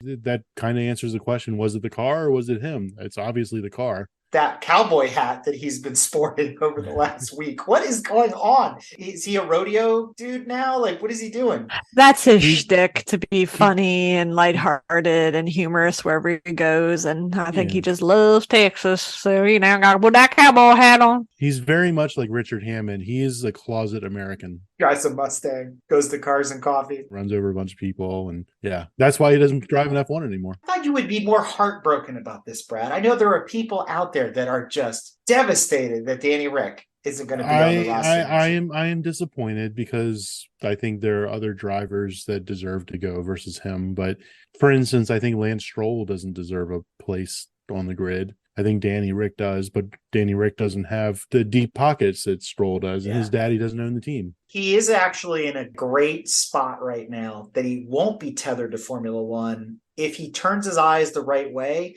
next year with GTP and Le Mans and WEC, do like Alonso did. Get yourself into an LMP car, get your crown somewhere else, right? And maybe he's better suited to sports car and prototype racing. We shouldn't really feel bad for Danny Rick. If he's doing the right things, he's looking for another seat in another discipline. He's got a shit ton of money. I don't feel bad for him. Yeah, I would totally go to Daytona and watch him race in the 24-hour. At the Rolex, 100%, yeah. Yes, I would do that. Or he could go to WRC and nobody else would ever see him race again. League of Legends. The other big news, the other person who's leaving, which is going to break many hearts and crush many souls, is the one, the only, Goatifi. Who? Goatifi? The GOAT. Can't Hamilton's out? No, Latifi. No, Goatifi. Latifi. They kicked his ass out. She made a funny. Oh, this is what I get for not watching Drive to Survive. Yeah. He doesn't pay attention to F1, so he doesn't know that Latifi is called Goatifi as a joke, that he's the goat at sucking. So finally, Williams made a smart move. And they're kicking him to the curb. And I believe Nick DeVries, who had the most awesome job interview a couple races ago when he sat in for Alex Albon, his appendicitis emergency procedure, and actually scored points for like first time in a while for Williams. I think he got the seat. Yeah, good job.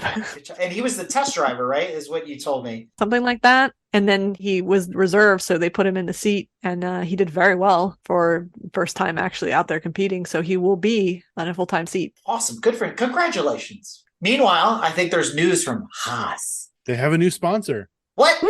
Is it Rich Energy again? Bang Energy is going.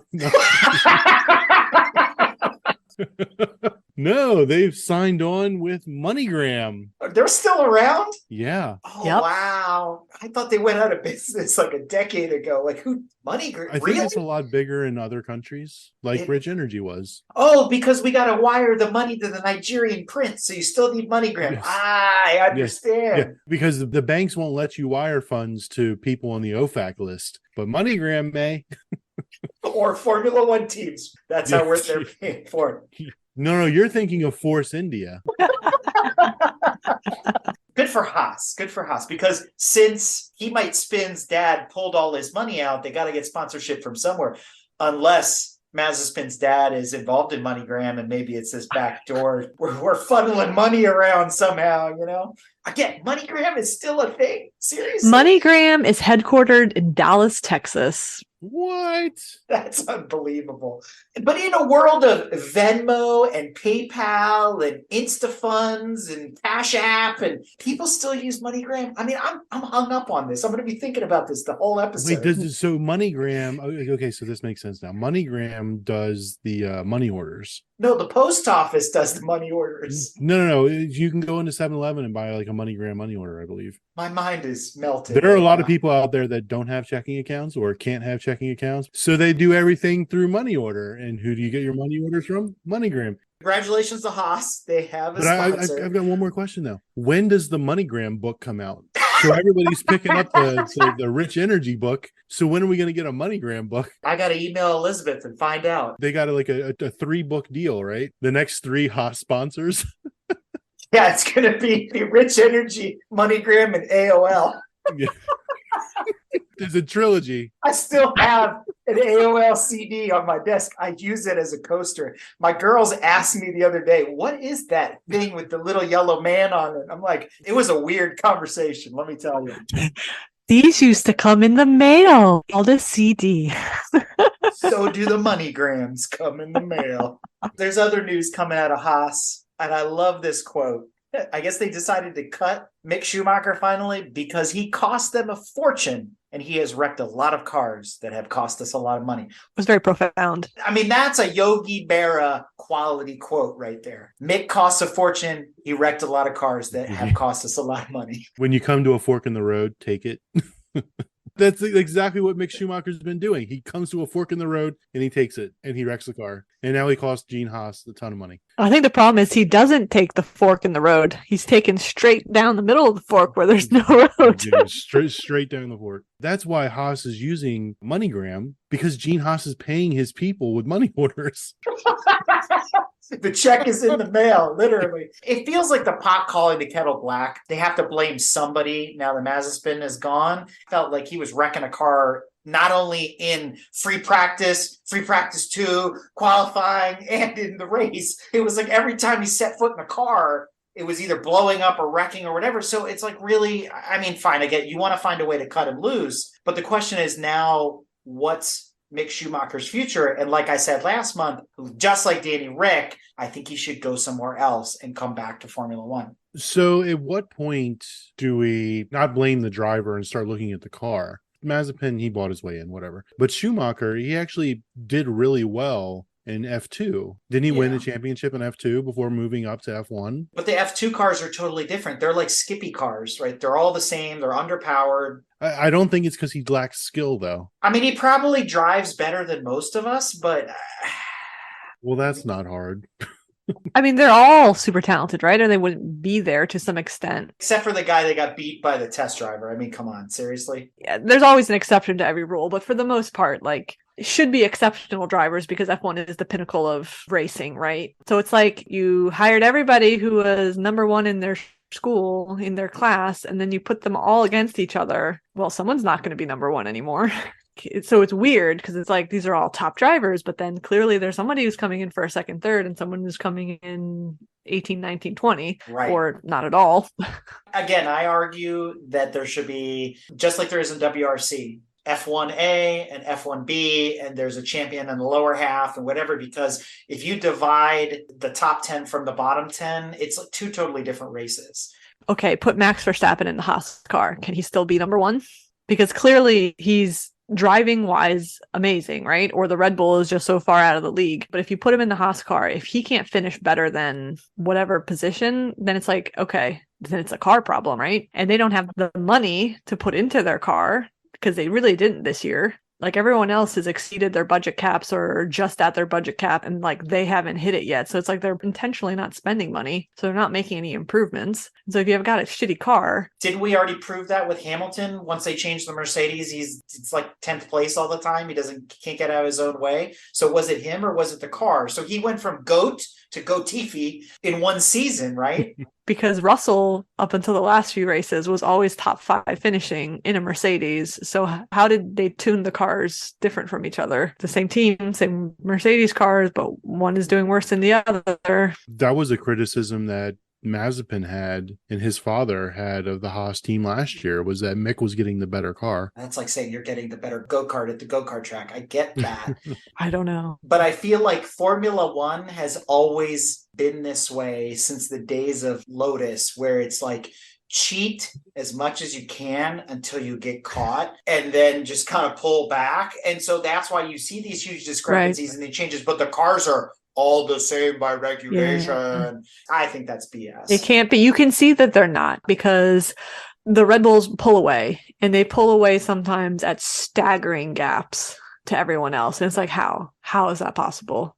And I mean, one could say that was the case for the Mercedes for years and years and years, because it was like, Hamilton's in the lead and nobody can touch the Mercedes, and now suddenly nobody can touch the Red Bulls. It's unfortunate for Mick. You hate to see it because of his father. Not only is he out of the seat for Haas, but he no longer has that Ferrari seat either. Haas has a new sponsor, but do they have any drivers for next year? So another thing that they've said is Gunther Steiner. It was either Gunther or Gene. I don't know which one it was, but someone from Haas has basically said they're done with rookies. They do not want to seat drivers anymore that are rookies. They want somebody with experience in their seats. They don't want to train them. I believe Gunther said, "We're fucking done with these fucking rookies."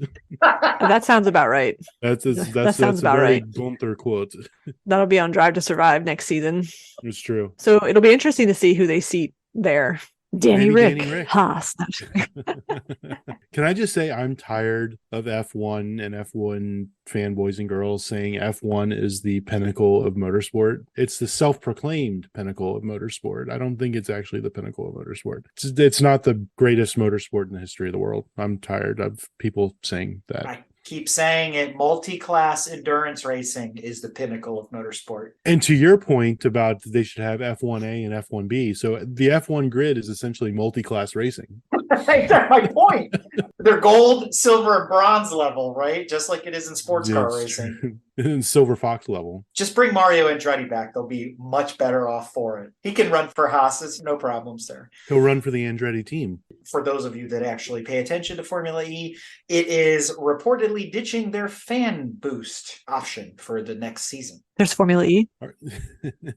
Are they replacing fan boost with checkpoints from like Forza Horizon? No, do it like Nintendo. What was it? A Rad Racer. So, like, yes, if you were missing the checkpoint, your car started slowing down, but you could like still coast through that checkpoint, and then like boom, the power's back on. Do it like that. Yes, have Elon Musk get the button turning people's power off in one. You know, the other thing that's going away that got mentioned this month is Formula W. The women's version of Formula One is no longer going to happen. Going back to what we were talking about, multi-class Formula racing, I was always against the idea of having something separate. Why, to your point, Brad, from earlier about all these gates and the super licensing and everything we talked about, when are we going to see the first female Formula One driver? I didn't think the series was ending. I thought the series was just ending early this year because they ran out of money. But that's it. They ran out of money. It's over. For the season, but it's not necessarily that they're not going to get money yet for next season, right? W Series is ending their 2022 season early to focus on fundraising for the 2023 season. So they're trying to raise funds for next year. You know how they do that? MoneyGram. When are we going to start seeing Rich Energy at W Series cars? When are we going to get our first Formula One female driver? Apparently we've had one before. Wait, we did? She's from Italy years ago. Really? Lella Lombardi. No woman has raced in a world championship F1 race since Leila Lombardi's 12th place finish in the 1976 Austrian Grand Prix, which ended her brief 17 Grand Prix spell across 1974 and 76. Still by far the longest racing career in F1 for any female driver. You learn something new every day. Look at that. She did better than any Haas driver. Maybe they should look into her. Maybe Haas should go the W Series route.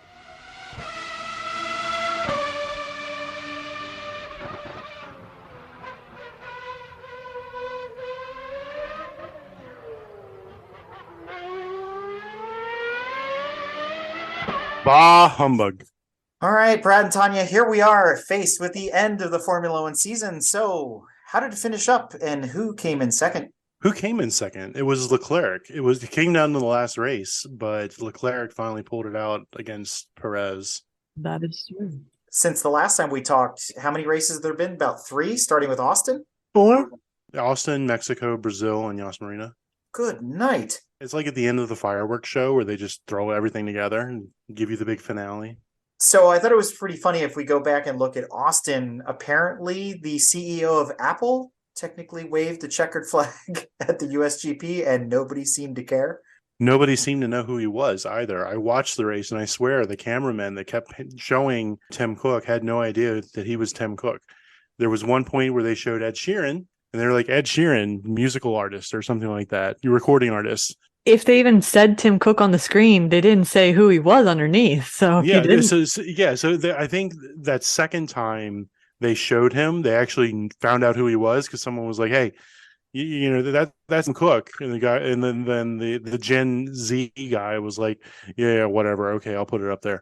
But when he was standing next to Ed Sheeran's like a god to Gen Zers. So Ed Sheeran, recording artist. Just sitting in a room doing nothing. Tim Cook, meanwhile, waving a flag really poorly. No offense. What? Yeah, I was gonna say, was it waving? Was the flag waving him, or was he waving the flag? I think the flag was waving itself. I'm not gonna lie. I sort of forgot Tim Cook was in charge of Apple, so I sort of feel for these people. Like, who is this random dude?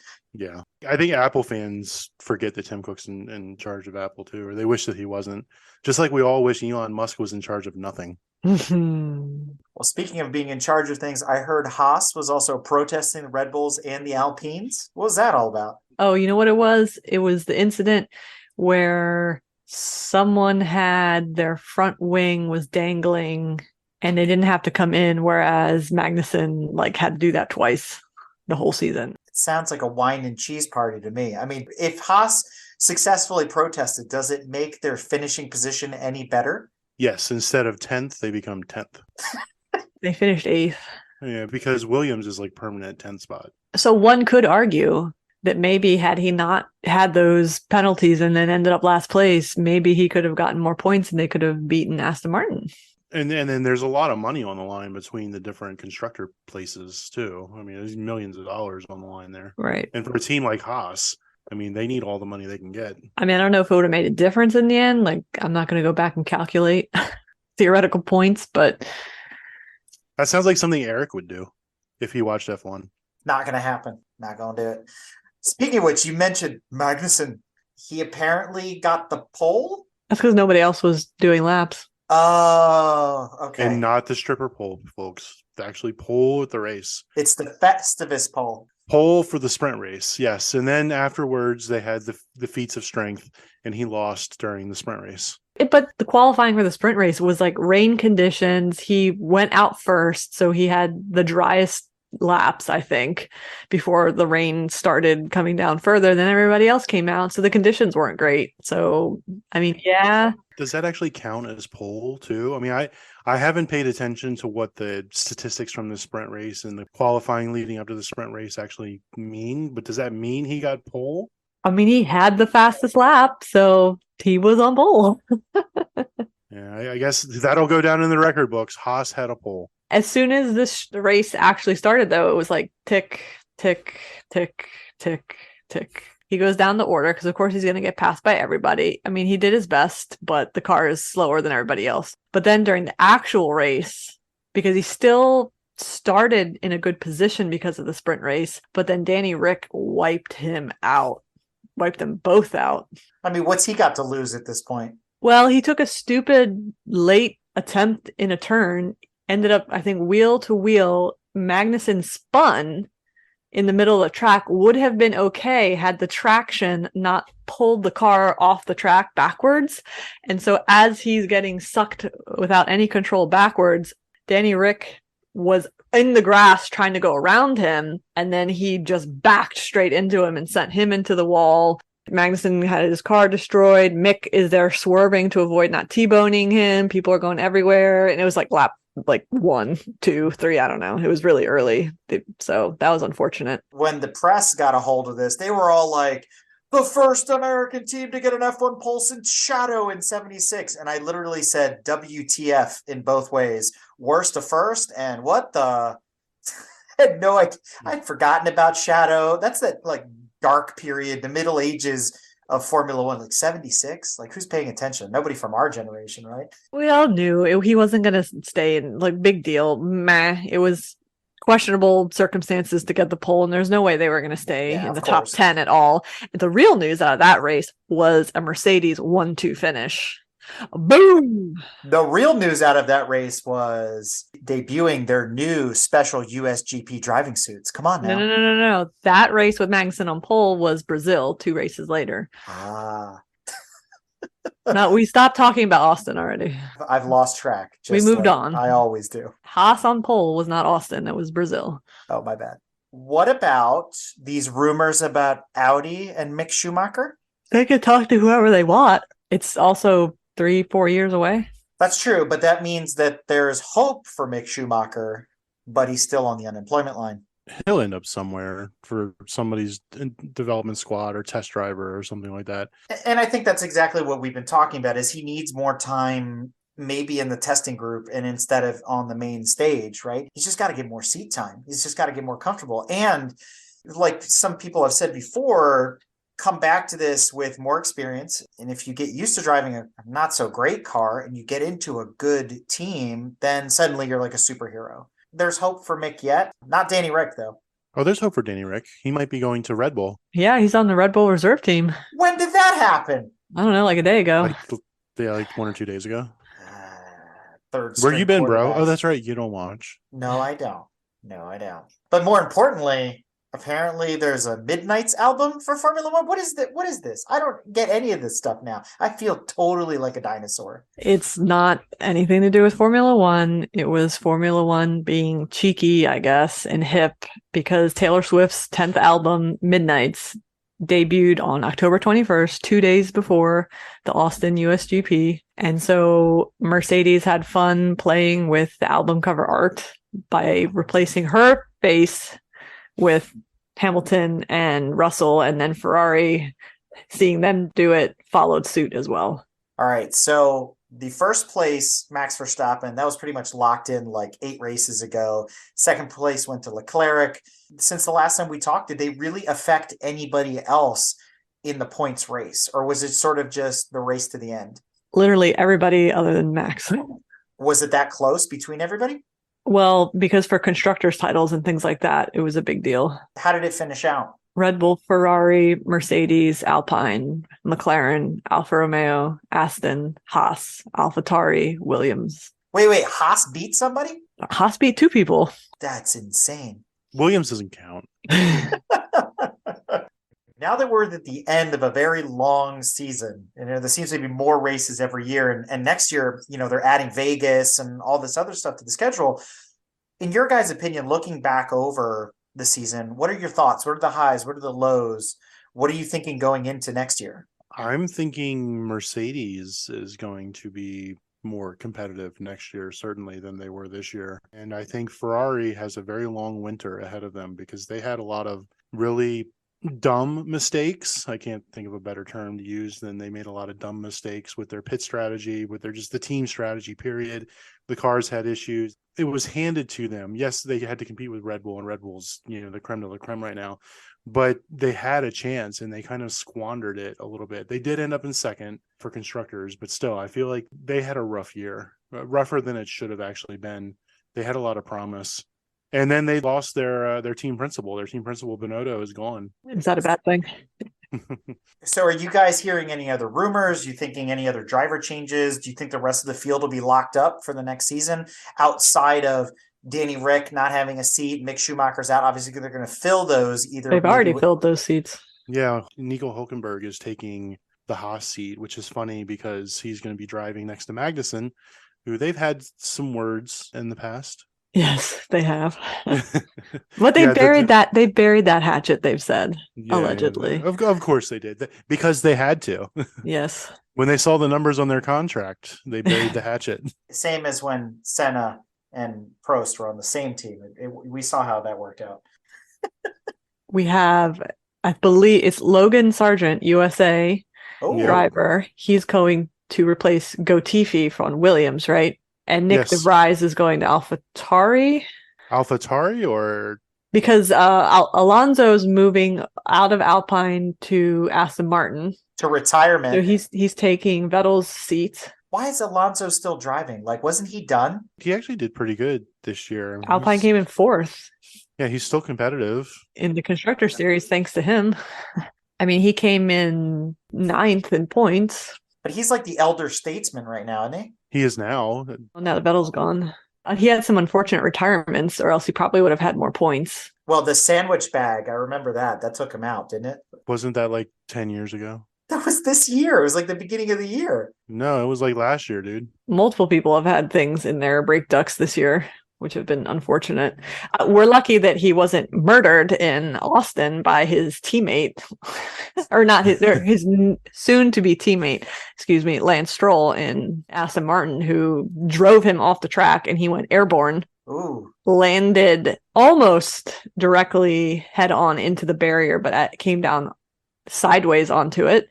Was that Austin or Brazil? No, that was Austin, and he kept going. He kept going. The car, like, literally airborne, slammed into the barrier. Stroll was knocked out, and I remember now. Yeah. He was wrecked. Like, yeah, his car was trash. He was done. Somehow, heroically, Alonso kept going, but then Stroll did it again in Mexico, I think. That's the one I remember. He drove Vettel, his teammate, off the track, and Vettel had to drive through the grass, and because he's good, he like maintained control, or that could have been ugly too. I love the way that when Stroll does that, the other people, they put their radio on and they're like, just like, okay, this is how it's going to be. Okay. Forza rules. So unfortunately, he's still around for another year. Stroll's going to be around until his daddy runs out of money. Yeah, people stop basically buying his father's jeans. So who are you guys rooting for next year? What's your crystal ball say? I mean, as an American citizen, I feel like I have to root for Logan Sargent just for fun. I mean, I'll wish him well, but he's not going to do anything good. So I will continue to root for Ferrari. I mean, I feel like as Italians, you guys have to root for Ferrari. It's like a national pride. If Red Bull keeps the trajectory of their car and Mercedes can't improve their car, then it's Red Bull again. Because we all know Ferrari's going to disappoint us, even though they're going to come screaming out of the gates, looking amazing, qualify amazingly, and then just crumble on the race day. I'm not a fan of Christian Horner. I think he's a little weasel, but you can't deny his ability to run a race team. I don't like Max, so I'm not a Red Bull fan, but I really do like Sergio Perez. Yeah, and it's unfortunate because there's the controversy now about how Max handled the last couple races and not following team direction. I think it was Brazil. They were asking if to get Perez some points. Right, to help him in the standings, because they finished 6-7 Red Bull. So they had some issues that race. And so it was like, well, we could let Perez go ahead and it would help him clinch a second place finish overall in the season. Max was ahead of him. The way they showed it when you were viewing, they gave him the order. They said, if you can't pass Alonso by turn 12, let Perez by. Turn 12, if I'm not mistaken, is the last corner of the track before the start finish, like 2 feet later. So, well, like he was going to come to a stop to let Perez, who was like 2 turns behind, because the gap was pretty large at that point between the two of them. Why you even give that order, and why it even mattered for him to try to beat Alonso? You're already coming in 6th or 5th. Who cares?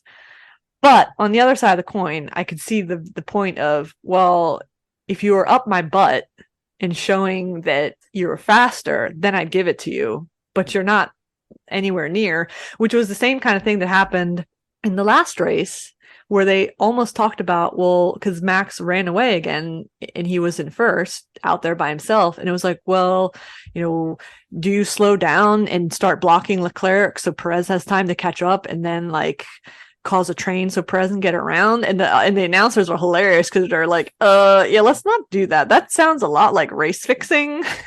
Because you got like a dude with like 20-second lead and you're going to tell him to slow down so that you block the second place person. So your teammate can like make it through, because he was really trying to come back through the field to get up into eventually 3rd place that he finished, but there wasn't enough time for him to pull back forward. So stupid things like that. Like, I don't blame Max for being like, I'm not going to slow down. Like, you don't have the pace to be around to keep up with me. What am I slowing down for? Yeah, it's like if you want the points, earn them. Right. So do you think Max would ever leave Red Bull and go somewhere else? And if he did, where do you think he'd end up?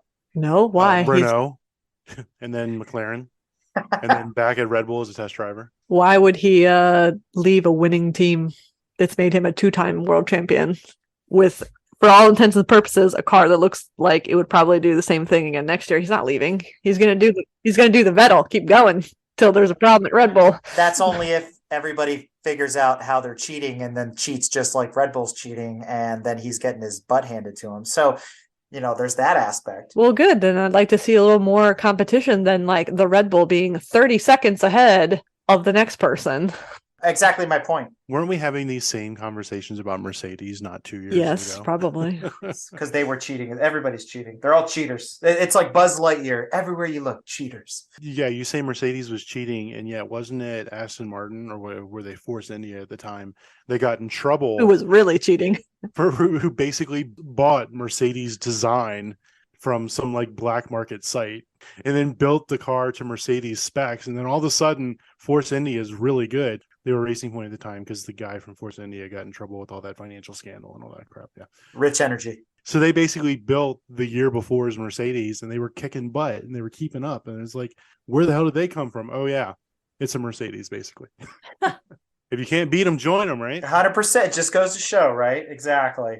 Well, I am not too excited yet about the 2023 season. I will say I am excited about the Vegas race, except they're already saying it's going to be the most expensive race. It's sold out to go to. Yeah. And the track's not even ready yet. So it's pretty much insane. Curious to see it, if nothing else on TV, just for a new race. Although For those of you listening to this, we actually have a special episode coming out later this year where we talk about the history of the Caesars Palace Grand Prix. And this is not the first time Formula One or IndyCar have run in Vegas. So a lot of history there, especially back in the 70s and the 80s, even during the time where the current Caesars Palace was being built and the Bellagio and stuff like that. So really cool kind of historical episode coming there as we look down the straightaway to next year. Well, Brad and Tanya, I thank you both for covering all this Formula One news for our fans, and hopefully they enjoyed our season-long retrospective here, and we look forward to seeing what happens next year. I never watched practice, but I used to watch both qualifying, the sprint race when they occurred, and the race. I'd only watch the race. I don't watch qualifying or practice. Nobody got time for that. But next year, I'm back on the saddle. I can't wait to see Drive to Survive. No. No. You're not Horner's little helper? Bah, humbug.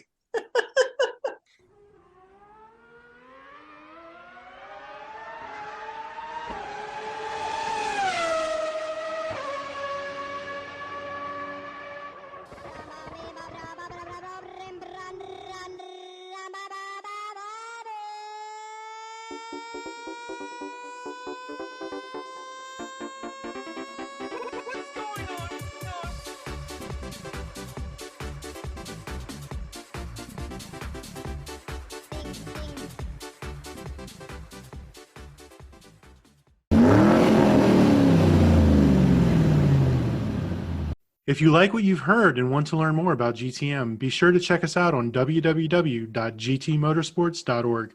You can also find us on Instagram at Grand Touring Motorsports. Also, if you want to get involved or have suggestions for future shows, you can call or text us at 202-630-1770 or send us an email at crewchief@gtmotorsports.org. We'd love to hear from you. Hey everybody, Crew Chief Eric here. We really hope you enjoyed this episode of Break Fix, and we wanted to remind you that GTM remains a no annual fees organization, and our goal is to continue to bring you quality episodes like this one at no charge. As a loyal listener, please consider subscribing to our Patreon for bonus and behind-the-scenes content, extra goodies, and GTM swag. For as little as $2.50 a month, you can keep our developers, writers, editors, casters, and other volunteers fed on their strict diet of Fig Newtons, gummy bears, and Monster. Consider signing up for Patreon today at www.patreon.com/GT Motorsports. And remember, without fans, supporters, and members like you, none of this would be possible.